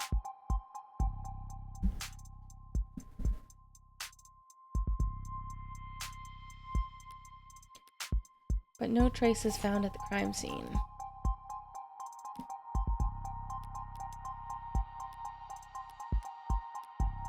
That's right, Fidgetubby, that's what it was called. It's so cute.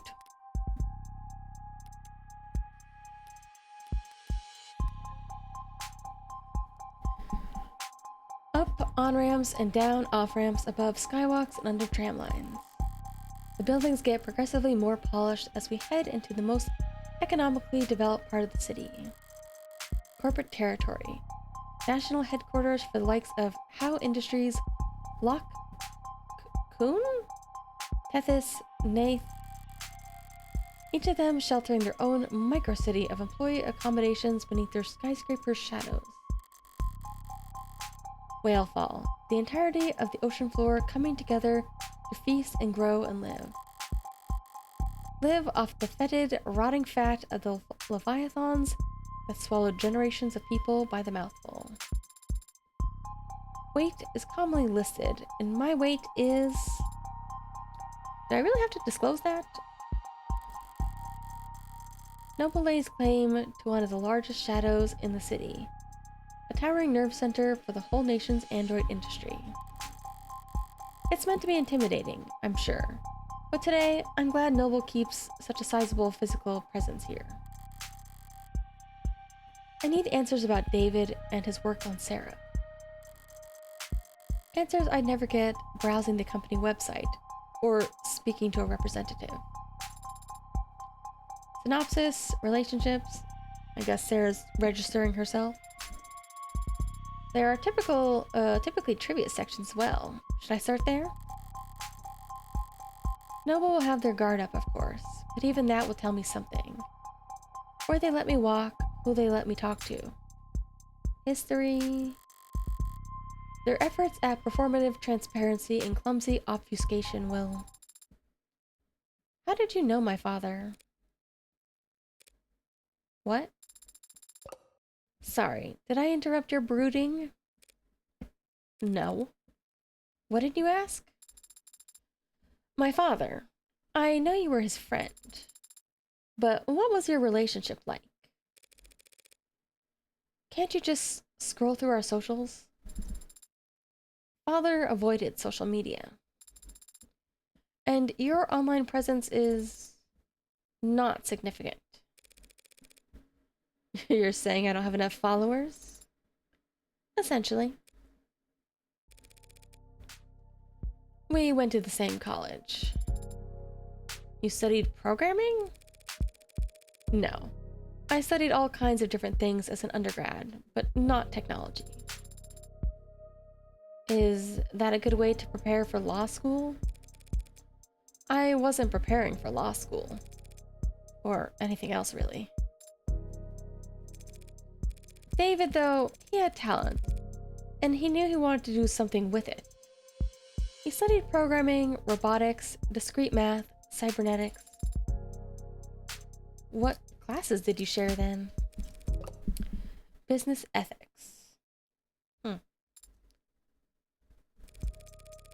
I was the second best student in the class, and he was the first. He was the one who asked the most questions. Not sure about his actual ranking.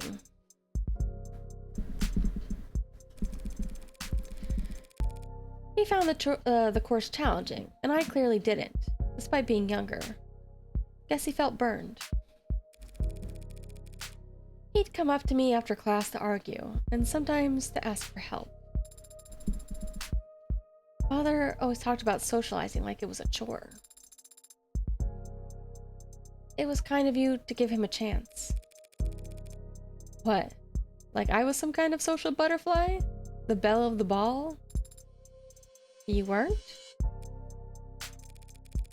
One Sunday night, he knocked on my door all panicked, saying he was in bad shape for his tech course. There was a midterm or something the next day. I couldn't make heads or tails of the material, but I did my best to at least quiz him. He wasn't satisfied, though. Wanted to cram the rest of the night. Father had to cram for an undergraduate midterm? Did I say something scandalous? He's been called the founder of modern programming. Yeah, well, even founder types can have poor time management when they're 21. He was already fried by that point. It wasn't hard to tell what he was really asking for. So I went and stole a study aid for him. You stole a controlled substance just to help him with studying? No, that'd be insane. I just pocketed some breath mints from the common room. Told him to pinch his nose and swallow fast because the taste is so strong. You gave him a placebo. He already knew the contents as good as he ever would. What he needed was to sleep. He could barely keep his eyes open by the time I got back from the daring heist. Didn't take much convincing for him to just rest his eyes until it kicked in. And the test? B+, I think. I'm surprised that Father stayed close with you after that. You stole and lied to him. I stole and lied for him. And David understood that. He was good at understanding things without me having to spell them out. But I guess that's not the kind of thing that gets passed down through programming. Anyway, we kept in touch after that. First year of grad school, he published this paper. The Turing Solution, a framework for programming adaptive linguistic... How do I say that? Heuristics? One of his advisors came up with the title. David thought it was way too cocky, but still hasn't failed any known Turing tests in the years since. Don't act like you're the one who deserves credit for it. He called me one weekend, asking for advice on how to handle all the attention. Job offers, interviews, apprenticeships, invitations to immigrate. What did you tell him? I don't remember telling him anything, actually. A lot of our conversation went like that. He would talk to me about whatever personal or professional problem was stuck in his head that day, and I would nod while he wore himself out. And at the end of the conversation, he'd thank me, even though I hadn't offered a single word of advice. You know, this is true. Like, sometimes people do need to vent. Sometimes people just need to talk about things out loud. You know, whether they're venting about a problem or whether, like, when some of my jobs, when I have a problem, I go up to a coworker and I'm like, okay, here's what I did. And sometimes just talking about what I was doing and what the problem was puts things in a different perspective, or I can see where there's some kind of flaw or something. Just talking in front of somebody else, it just makes, you know, having an audience to talk to, puts things in a different perspective. Like, there definitely are some times where it's like, you talk to people about problems and it's important that they give you some feedback. But sometimes you just gotta find somebody you trust to be like, okay, let me just talk. You'd go crazy if you keep it all in your head all the time.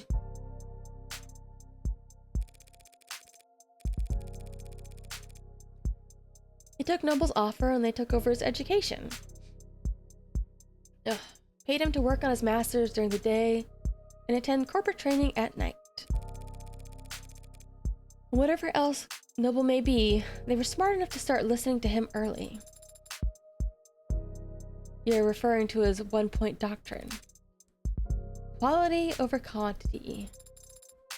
Simple and elegant, just like his code. Simple and elegant, but anathema to a global corporation with supply chains designed for maximum capacity and just-in-time manufacturing. But obviously, they got over their distaste fast enough. In the span of a few years, Noble's gone from making manual labor ads for meager profit to being the world leader in intelligence as a service. Even as he was making money hand over fist, he still kept in contact with a nobody like me. I moved to the city for my apprenticeship. He helped me put down a down payment on my apartment. Then made up excuses as to why he couldn't help me move boxes. Is that enough detail for you? Thoroughly convinced that he and I were, in fact, friends? I am. But, Adonai, the favor that you owe him, what was it for? That's private, understand? I have zero interest in talking about it with you. Say you understand.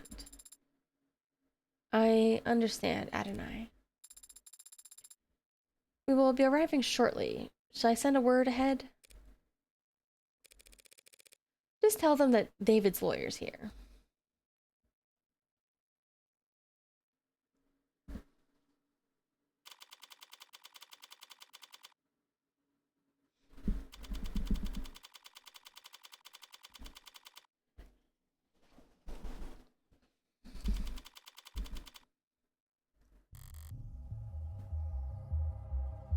I've been here before. Sat right here in this lobby, waiting for David to come and treat me to lunch. At least, I think it was this lobby. Could have been some other floor, could have been an entirely different building. All these corporate towers of Babel feel like interchangeable fractals to me, holding in on themselves in patterns of narcissistic paranoia.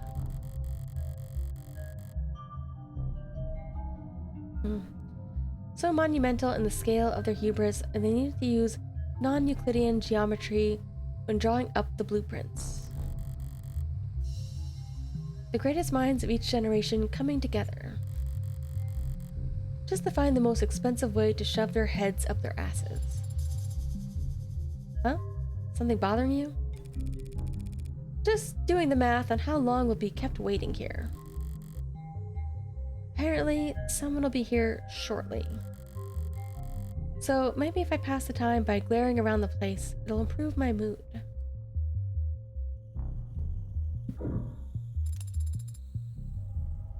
To think, this is only one room. This complex is so massive that it doesn't even feel man-made.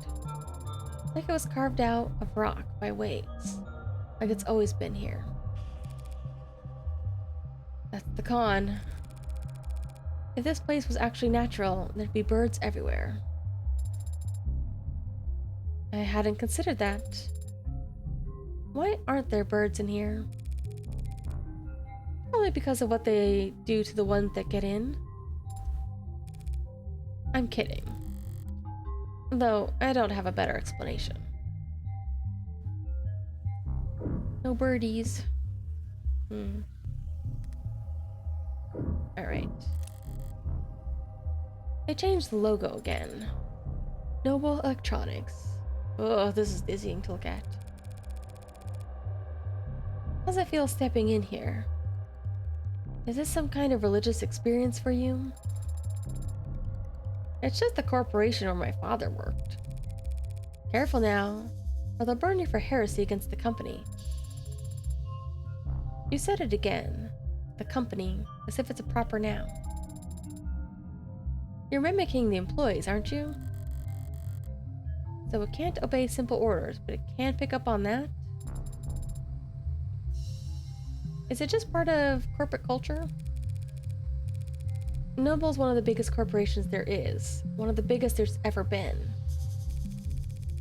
We mere humans can't hope to escape the gravity of anything that size, no matter where you live or how far off the grid you think you are. So imagine what it's like working for them. You live in company dorms, work in company quarters. Wherever you go, that logo's above your head. You eat, sleep, and breathe on Noble's timetable at its discretion. When you spend your whole life inside of it, Noble must feel big enough to be the only company there is. Ooh. Oh. So much energy, so many people, all so intent. You're kidding. It's Saturday. Place is half empty. But doesn't everyone work on Saturdays? Well, the parents do, so they don't need to find childcare on Sunday. Everyone else flips a coin, I guess. All these people work 12 hours a day, 6 days a week. What could they possibly be doing? Making work for themselves. You can be very cynical, can't you? Yeah, I'm terrible. But that guy over there's just been jiggling his cursor for the last 20 seconds. Whoever comes to greet us better have a pulse and some goddamn authority. My mood's starting to sour, and if they just send me the first link in their infinite chain of corporate bureaucracy, I'll make them wish. Morgan? Oh. That's me. Hey there, Android Manufacturing Quality Control Eastern Division. Evan Dawes. Dawes? Evan Dawes, he says, like an afterthought. What's a name compared to your place in the hierarchy? Android Manufacturing Quality Control Eastern Division. You seem familiar. Have you... I'm David's lawyer. Oh, then we must have... Apologies. Let me first just say how sorry I am about his passing. You and everyone else at the company must be going through a lot right now. That's a proper noun. Thank you for taking the time to meet with me. You're welcome, but it's no big deal. Everyone's on Razor today. What else is new? Compared to PR or legal right now, our workloads in QA are... Never mind. How can I assist you? Shortly before his passing, Dr. Asher began the process of registering this android. Yes, that is correct. Unfortunately, he wasn't able to finish the job. Look at that. It's definitely custom. You think? Good thing I sought out an expert. Warm. Goes without saying. Reminds me of A16 Premiere, if anything. Barcode is clearly printed. No visible defects. But you're right. It doesn't correspond to anything we've got on file. Well, I sent you the right man for the job. Now we just need to go to the right place. Not far, I hope. It's in the building. What a sad thumbs up. In the building. That can mean anything from down the hall to half a day's hike. Production line on B9 should have everything we need. You do manufacturing inside your corporate headquarters? B9's a fully functional production floor, but it was only built for demonstrative purposes. New clients make deals upstairs about how many and in what shape and size. Then they come down to the basement and see how the sausage is made. Have enough money to build a fake factory just for guests. Smart. So long as you're only giving tours and not giving away company secrets. No need to worry about that. We take intellectual security very seriously around here. No kidding. There are 11 cameras on us at the moment that I can see. Who knows how many pairs of modded eyes are aimed our way. Clearly, nothing happens here without the almighty company knowing about it. So, if they try to claim ignorance about anything, it's gonna piss me off. Lead the way.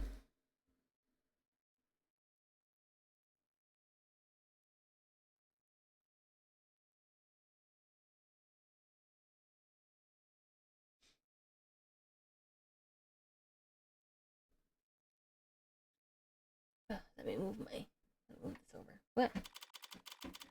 There we go.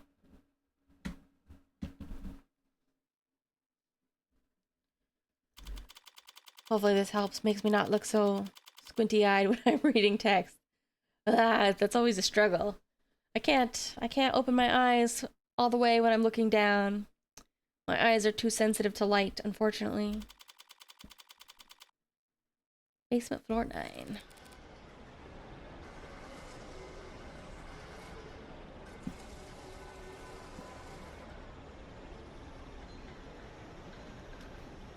Really is fully furnished down here. Don't want to take up too much of your time.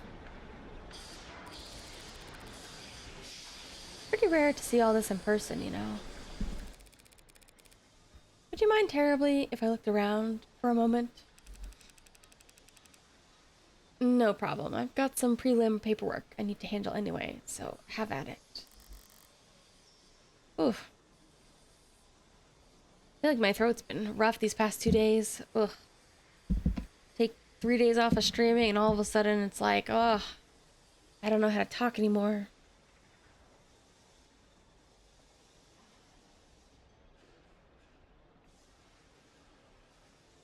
Ugh.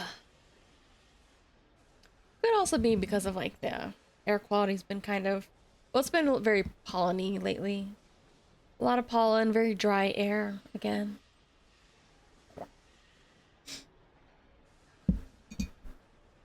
I don't know why. Recently, this has been a problem for like a couple weeks. Like 2 weeks? I sometimes have like my Twitch stream open. Just in regular mode, not the stream manager mode. Lately, it's been like really lagging behind significantly. Like nearly a minute. Or like pausing and loading very slowly. At least on my browser. If I look at it on my phone, it's only like a couple seconds behind like usual. You know, not like a full minute. I don't know if this is like a Twitch thing or a computer thing. Could be both. Alright, better take full advantage. I'll need more than cursory knowledge if I want to figure out where Sarah came from and why David wanted me to take custody. I'm gonna look around. You stay put in the meantime. Adonai? We don't want to lose you among the rest of the merchandise. Oh.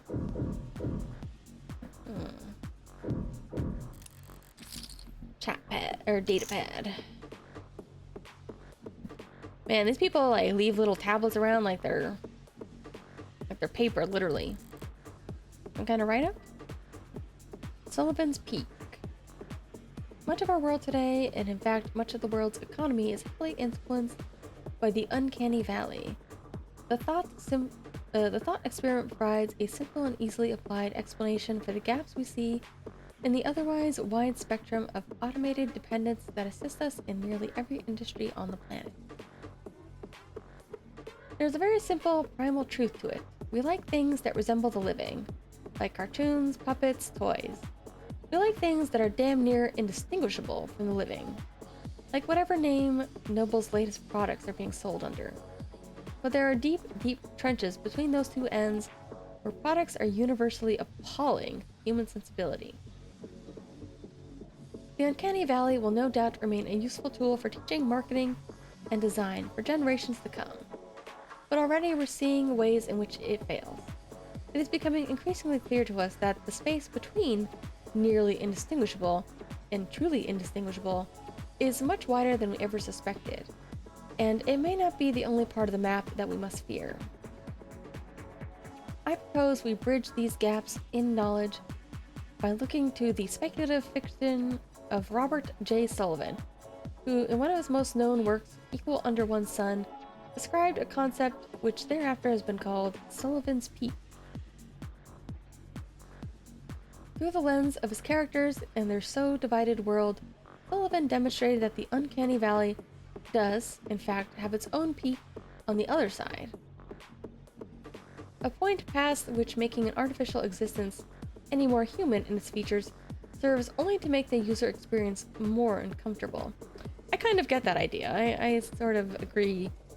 Sometimes becoming too human is actually a bad thing because it makes people uncomfortable with like implications, or then it becomes more awkward with like how, for example, in this case, a robot might not have the same sensibilities as a human. Ugh.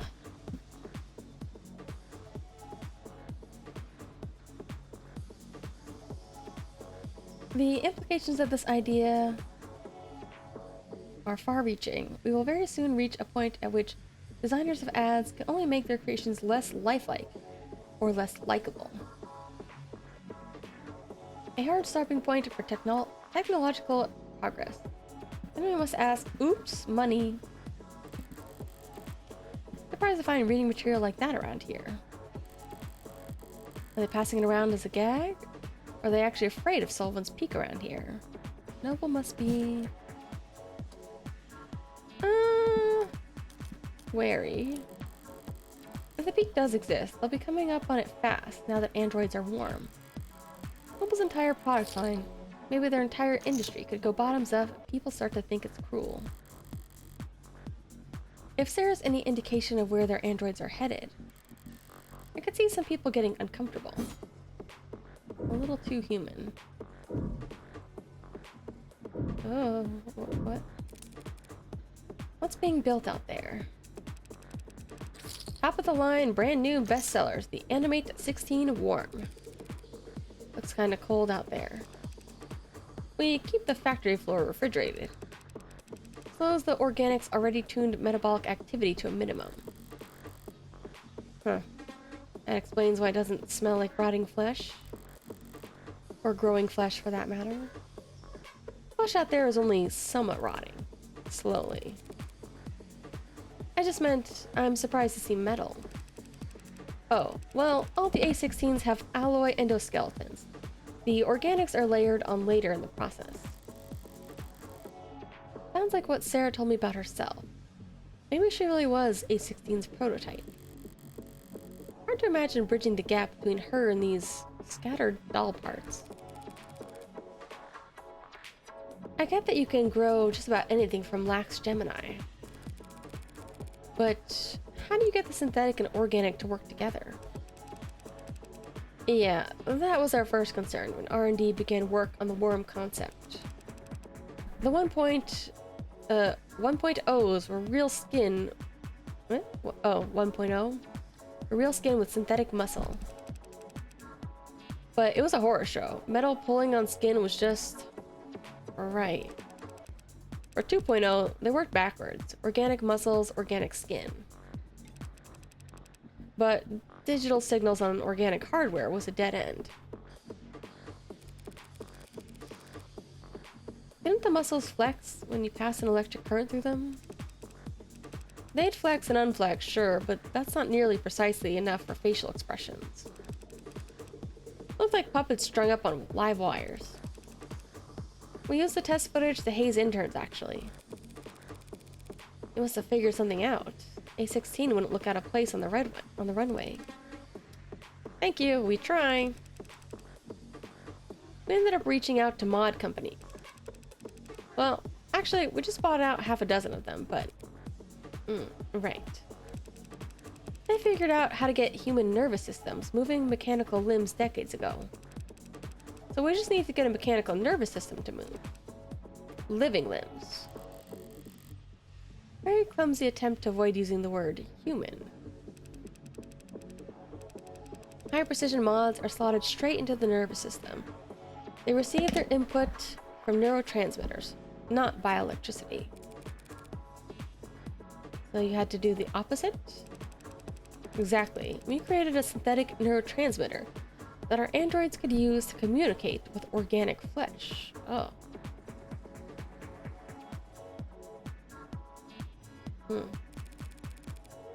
Where did that breakthrough come from? Asher?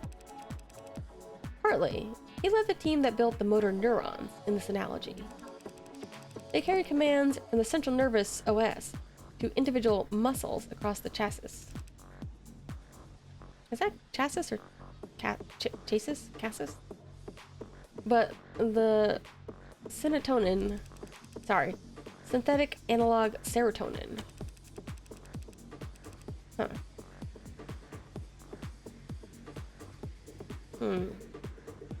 I'm thinking. That was actually an old brainchild from the VP of Android Futures, Helen Young. Young? Hasn't David mentioned a Dr. Young before? Sounds impressive. She's one hell of a biochemist. Or she was, I guess. Not much time for individual lab work when you get to her kind of pay grade. So Young collaborated with David on the technology that enabled worm androids. As I thought, whatever went into Sarah that makes that android so distinct, he couldn't have taken sole credit for it. Young, did he partner with her on this? She's a biochemist. I wonder if she's the witness. Biochemist. We're talking about neurotransmitters. What if this has to do with like how he was killed? I don't know. Was that, could they administer it like a drug? What is this? Something out there that caught my eye when it came in. Very familiar shade of crimson. Oh, is it blood? If I squint through the glass out on the floor, there are temperature-controlled fluid tanks. Oh, is it the fake blood? The plasma? Through glass and plastic flows an eye-catching scarlet that transitions into... You add the blood towards the end? You mean the oxidant? Yeah, relatively late in the process.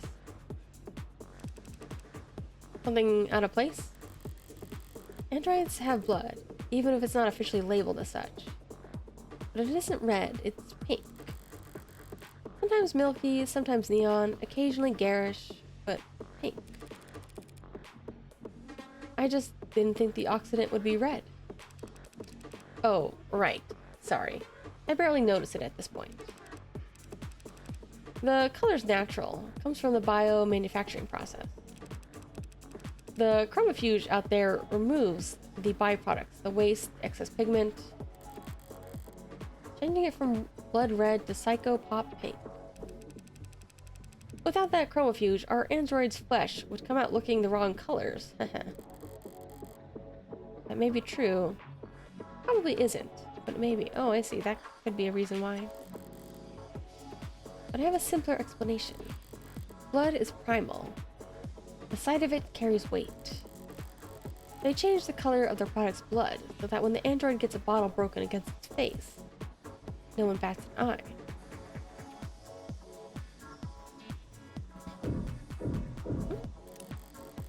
Oh, the inhaler. Inhaler left on the desk. Probably half a dozen empty ones in one of the drawers. DAWs. The inhalers, they're distributed by the company, correct? Oh yeah, HR handles it. They personalize your dosage and prescription and update it based on performance and job fulfillment reviews. Other corporations do it the same way? Pretty much. Everyone's trying to keep pace with each other, so... Can't have your employees losing focus on the job. Could cost you... who knows how much in lost efficiency. Sorry if this is insensitive, but given what happened to David...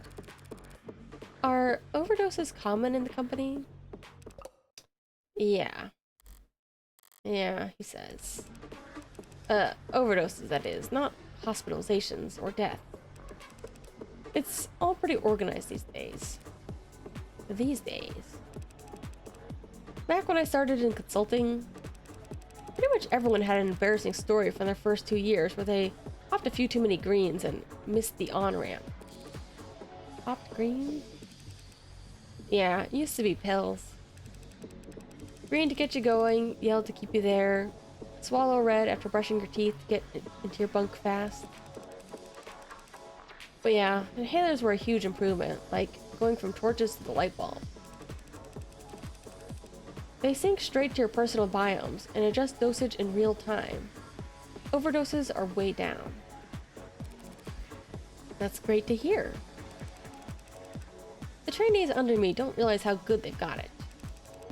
Kids probably won't even have to learn how to do purge. Yeah, I know, right? Purge, huh?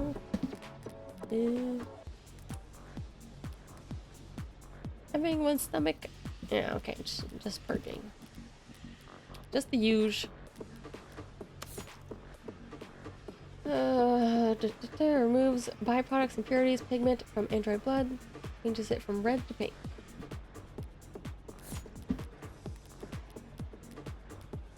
Okay, this is the same. Is this the new guy? Dogs? Likes hammocks. Struggle solving CAPTCHA? Oh. You know what though? I can't judge. I've been there. Hair starting to gray.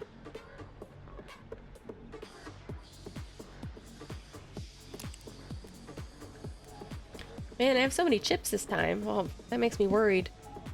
Gonna be a lot of gambling when we get there. This seems to share components with that coffin Sarah was napping in.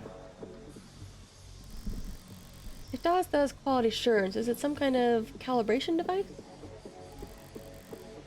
Probably what he'll use to register Sarah. Looks a little... Is Sarah tall enough for to even recognize her? Like a little airport scanner. Oh, this is like the 3D printer. That's right, there was one in David's lab. That's a nanograde elementary manufacturer. Manufacturer for short. Real high quality piece of machinery. Each of them built in-house by Randock Mechanic. Well, what does it do? Nano level flash fab. Basically a 3D printer for nano machines. He builds nano machines in your factories for use in your androids. The raw materials are cheap, literally elementary, so no sense in getting them shipped in. It's mostly the mechanical models that make use of them. Does that say mechanical? Medical models that make use of them.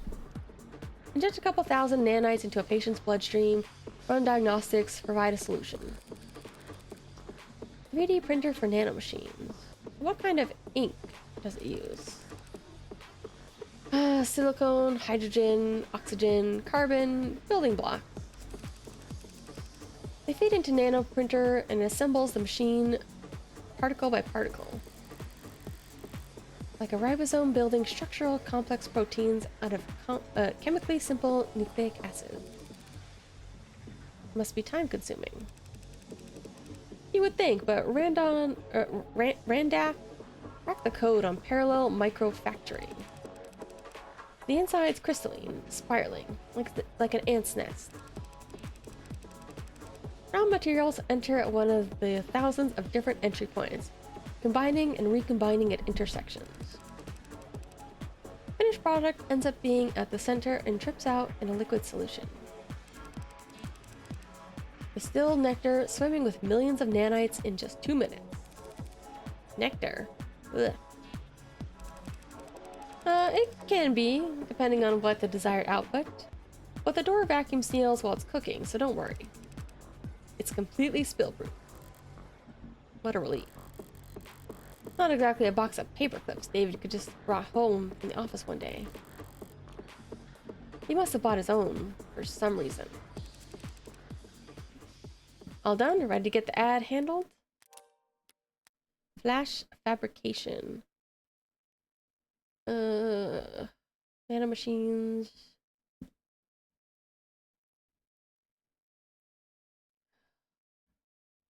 No, nothing too new with this. Okay.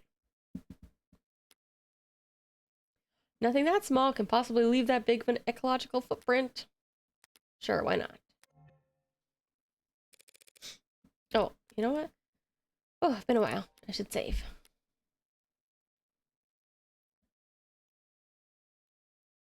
Yeah. Okay.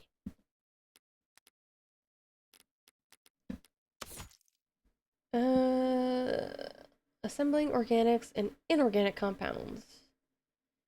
Even nanomachines after just 2 minutes. Yeah, organic compounds. I saw that.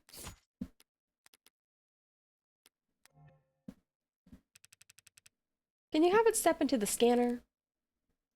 As he says. Understood.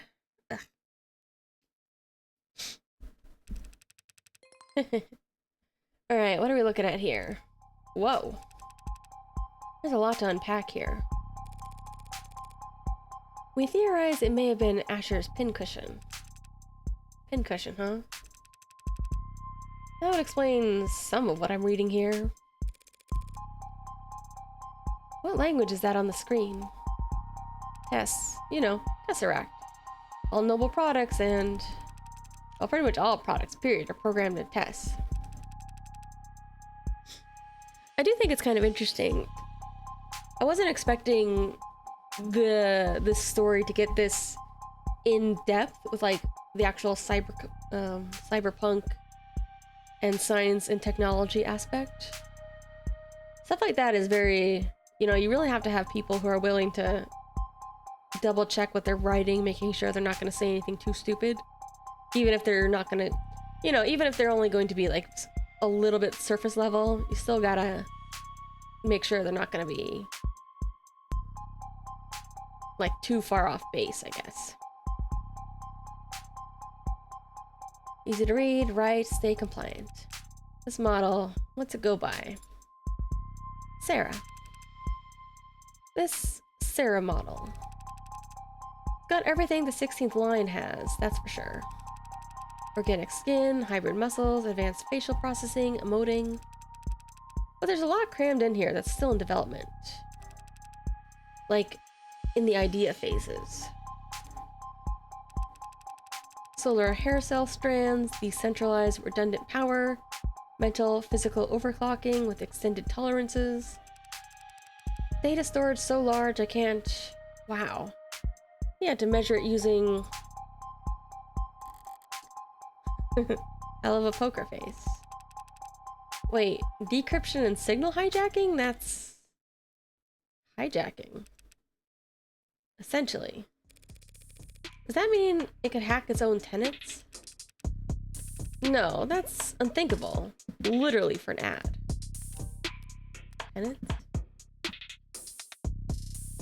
Programming framework underlying the development of all modern automated dependent software. Any and all contemporary supported programming languages are built in the tenant system. Once added to a program, tenant cannot be circumvented under any traditional circumstances. Tenants are first adapted in the field of computer science as a trio 3 priorities. Okay. Since then, the number of supported tenants has ballooned to 113, most of them requested by lobbyists in the insurance industry looking for a better defined relative financial value. Increasing the decision time lag of programs. One tenant that could not be removed from any program was Safety 0, aka Tenant 0 or Tenant 1. That tenant dictated that the following program could not produce outcomes that would result in harm to a living person. After the decision reached People vs. Volston's defense contractors, and the resulting widespread adoption of automated dependence in the military and security sectors. This is no longer required, though Tenant 0 may still be added to particularly benign or mundane software as a good luck charm, superstitious ritual, or joke.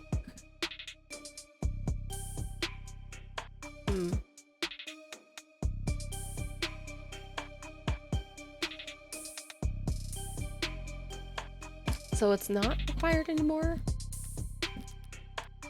Tesseract. Programming language.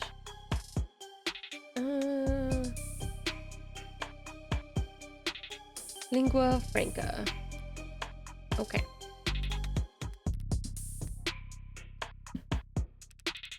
For an ad to break its tenets would be like you stepping into traffic or dropping a baby.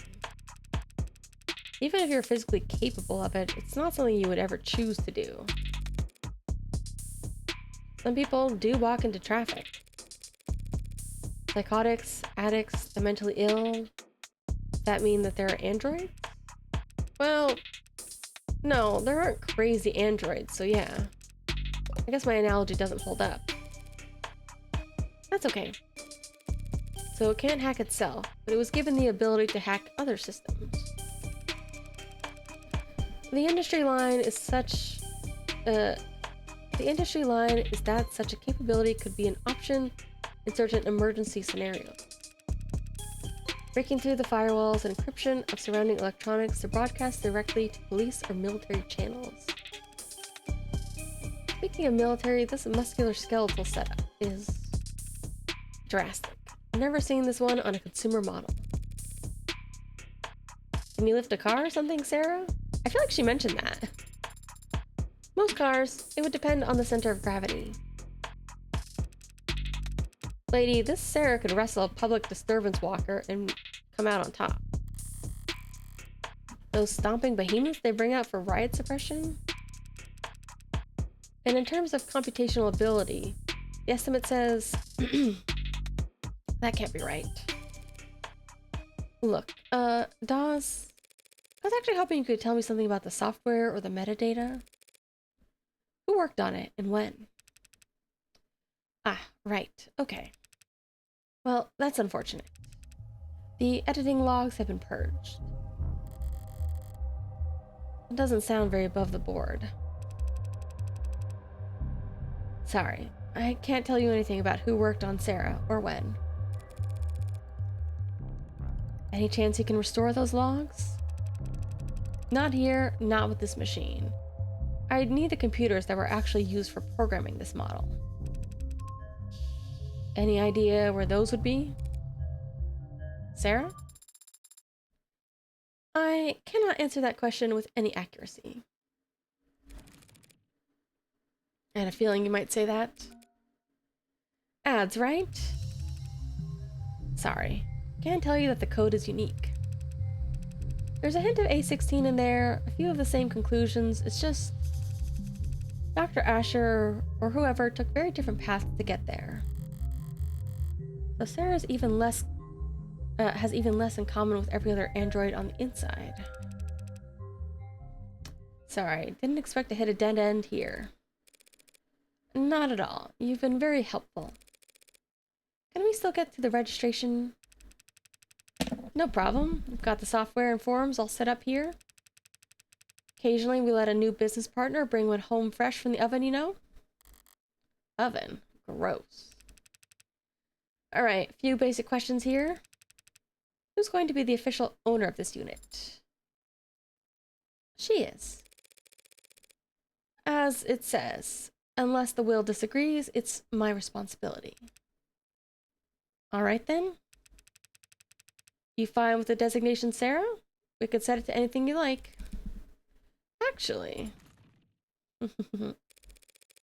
Never mind. Sarah will do fine. Alright, this part's all standard. Civilian model, address, contact info, I can get from your crumbs. Do you want to reset to factory defaults? Could clear up a lot of quirks. Not right now. Last thing then is the grading. I'm reading 23 tenets here, nothing too far out of the ordinary. 23? Higher than expected. Talking with it. You seem more malleable than that. Don't blame yourself. Guessing tenant count from outward appearance has become a crapshoot. Not like it used to be. It used to be they only had 3 tenants total, and every unit had to have them. Then came the first accidents and the first lawsuits and the hearings in the legislature, and the demand for more tenants. A tenant making sure ads couldn't endanger the state. A tenant saying ads wouldn't divulge private information without prior consent. There's a campaign calling for a tenant to weigh a child and adult lives equally during risk assessment. Campaign calling for a tenant to do the opposite. Companies wanted their asses covered. Customers wanted guarantees. There was never much incentive to deny a request tenant, so the list just ballooned.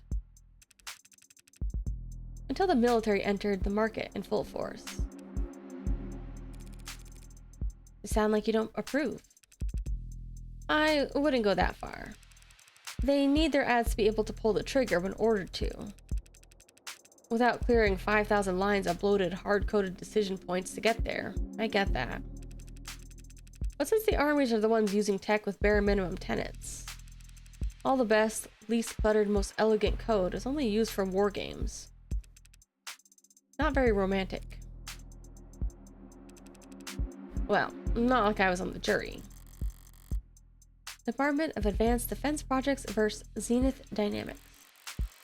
Supreme Court sided with the military's request and set a new precedent that every other army around the world would race to meet. Changing tenets from a mandated list at the root of every ad's source code to a choose-your-own checklist. It's funny, ads with the most tenets, they're so locked up you can't even have a conversation with them. And outside the armed forces, the only ads with single-digit tenant counts are just vacuuming floors. The most impressive ones, like what you've got here, fall somewhere in the middle. Sorry, went on a tangent there. Only thing left is the evaluation. What gets evaluated? Total financial worth for insurance purposes. Yeah, insurance companies made sure we had every accurate algorithm for this. No room for human error, they insisted, with no sense of irony. That's gotta be worth a fortune. Wow. I mean, I knew it was custom, but what price could they possibly... That's a lot of digits. You should know, these formula are pretty conservative with their estimates. Stingy, even. If Sarah's really David's last and greatest work, they say some are priceless, but when you force an insurance algorithm to pick a number, try not to get any scratches on it, I guess. How much are you worth?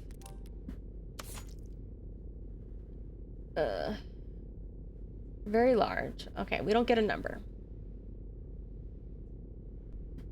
Ultra rare. That's why I'm surprised we're able to just walk around with her so freely and that, like, other people weren't like, hey, where'd that robot come from? He spoke differently back there. Hmm? With Dawes. You spoke like he did, it seemed. Like I copied his accent? You seemed to mirror his affect, his tone. It's called being friendly. What's your point? Just an observation. You can choose to keep those to yourself, you know. No tenant required. Why were you so concerned about registering me in the first place, Adonai? For the same reason I wouldn't drive around the car without a license plate? I guess the registration means that if anything happens, nobody else can take her from us for now. Any cop or even any well-placed camera could have spotted your barcode and seen it wasn't set up without any actual data. And then have me arrested. And then they would have thrown me in the slammer. No, they would have arrested me and put you in an evidence locker. An android can't get arrested? People get arrested. Property gets seized. And then smashed. Great. You put us over the weight limit. I did no such... Morgan, counselor, your presence has been requested on the upper floors. Who's asking? Vice President of Android Futures, Helen Young. Shouldn't have assumed I still had the opening move. Tell her I'll be right up. I'll redirect your elevator now. Taking control of your elevator is very... convenient? Forceful. As if Noble is directly trying to steer your investigation. If Noble wanted to shut me down, they wouldn't bother to be subtle. I suppose they could simply refuse to cooperate. Or just let the elevator drop.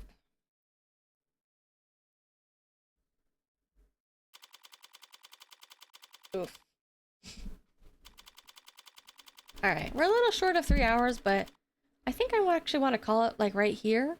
Just because I'm a little... my voice is not...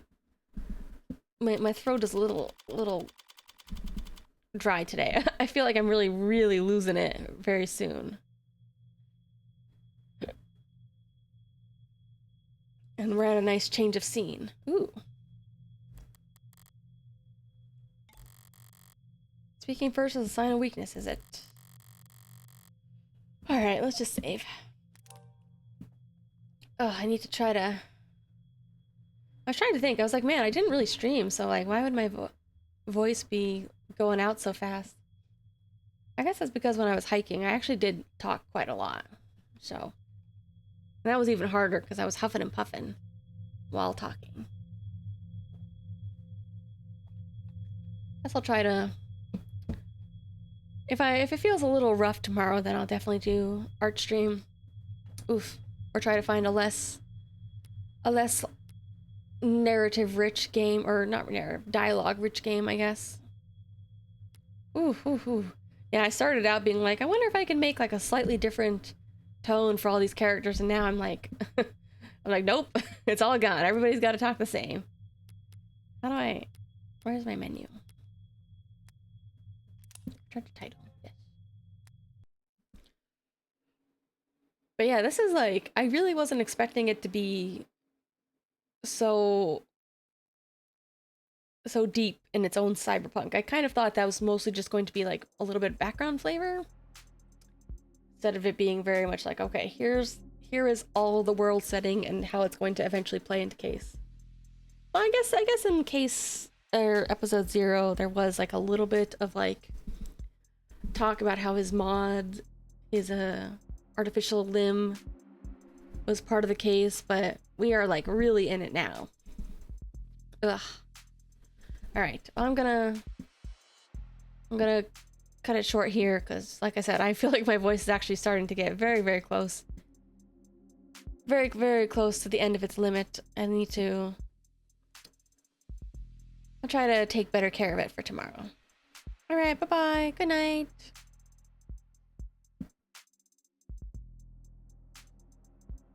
Kind of a short one, but I know that short isn't necessarily bad. Especially like 3 hours. 3 hours is fine. Gives people time to come back and watch it if they want to catch up with the story and not feel like they're super far behind. But I want to stream for like 6 hours. Maybe soon. Maybe soon we'll get back up there. I need a couple more days.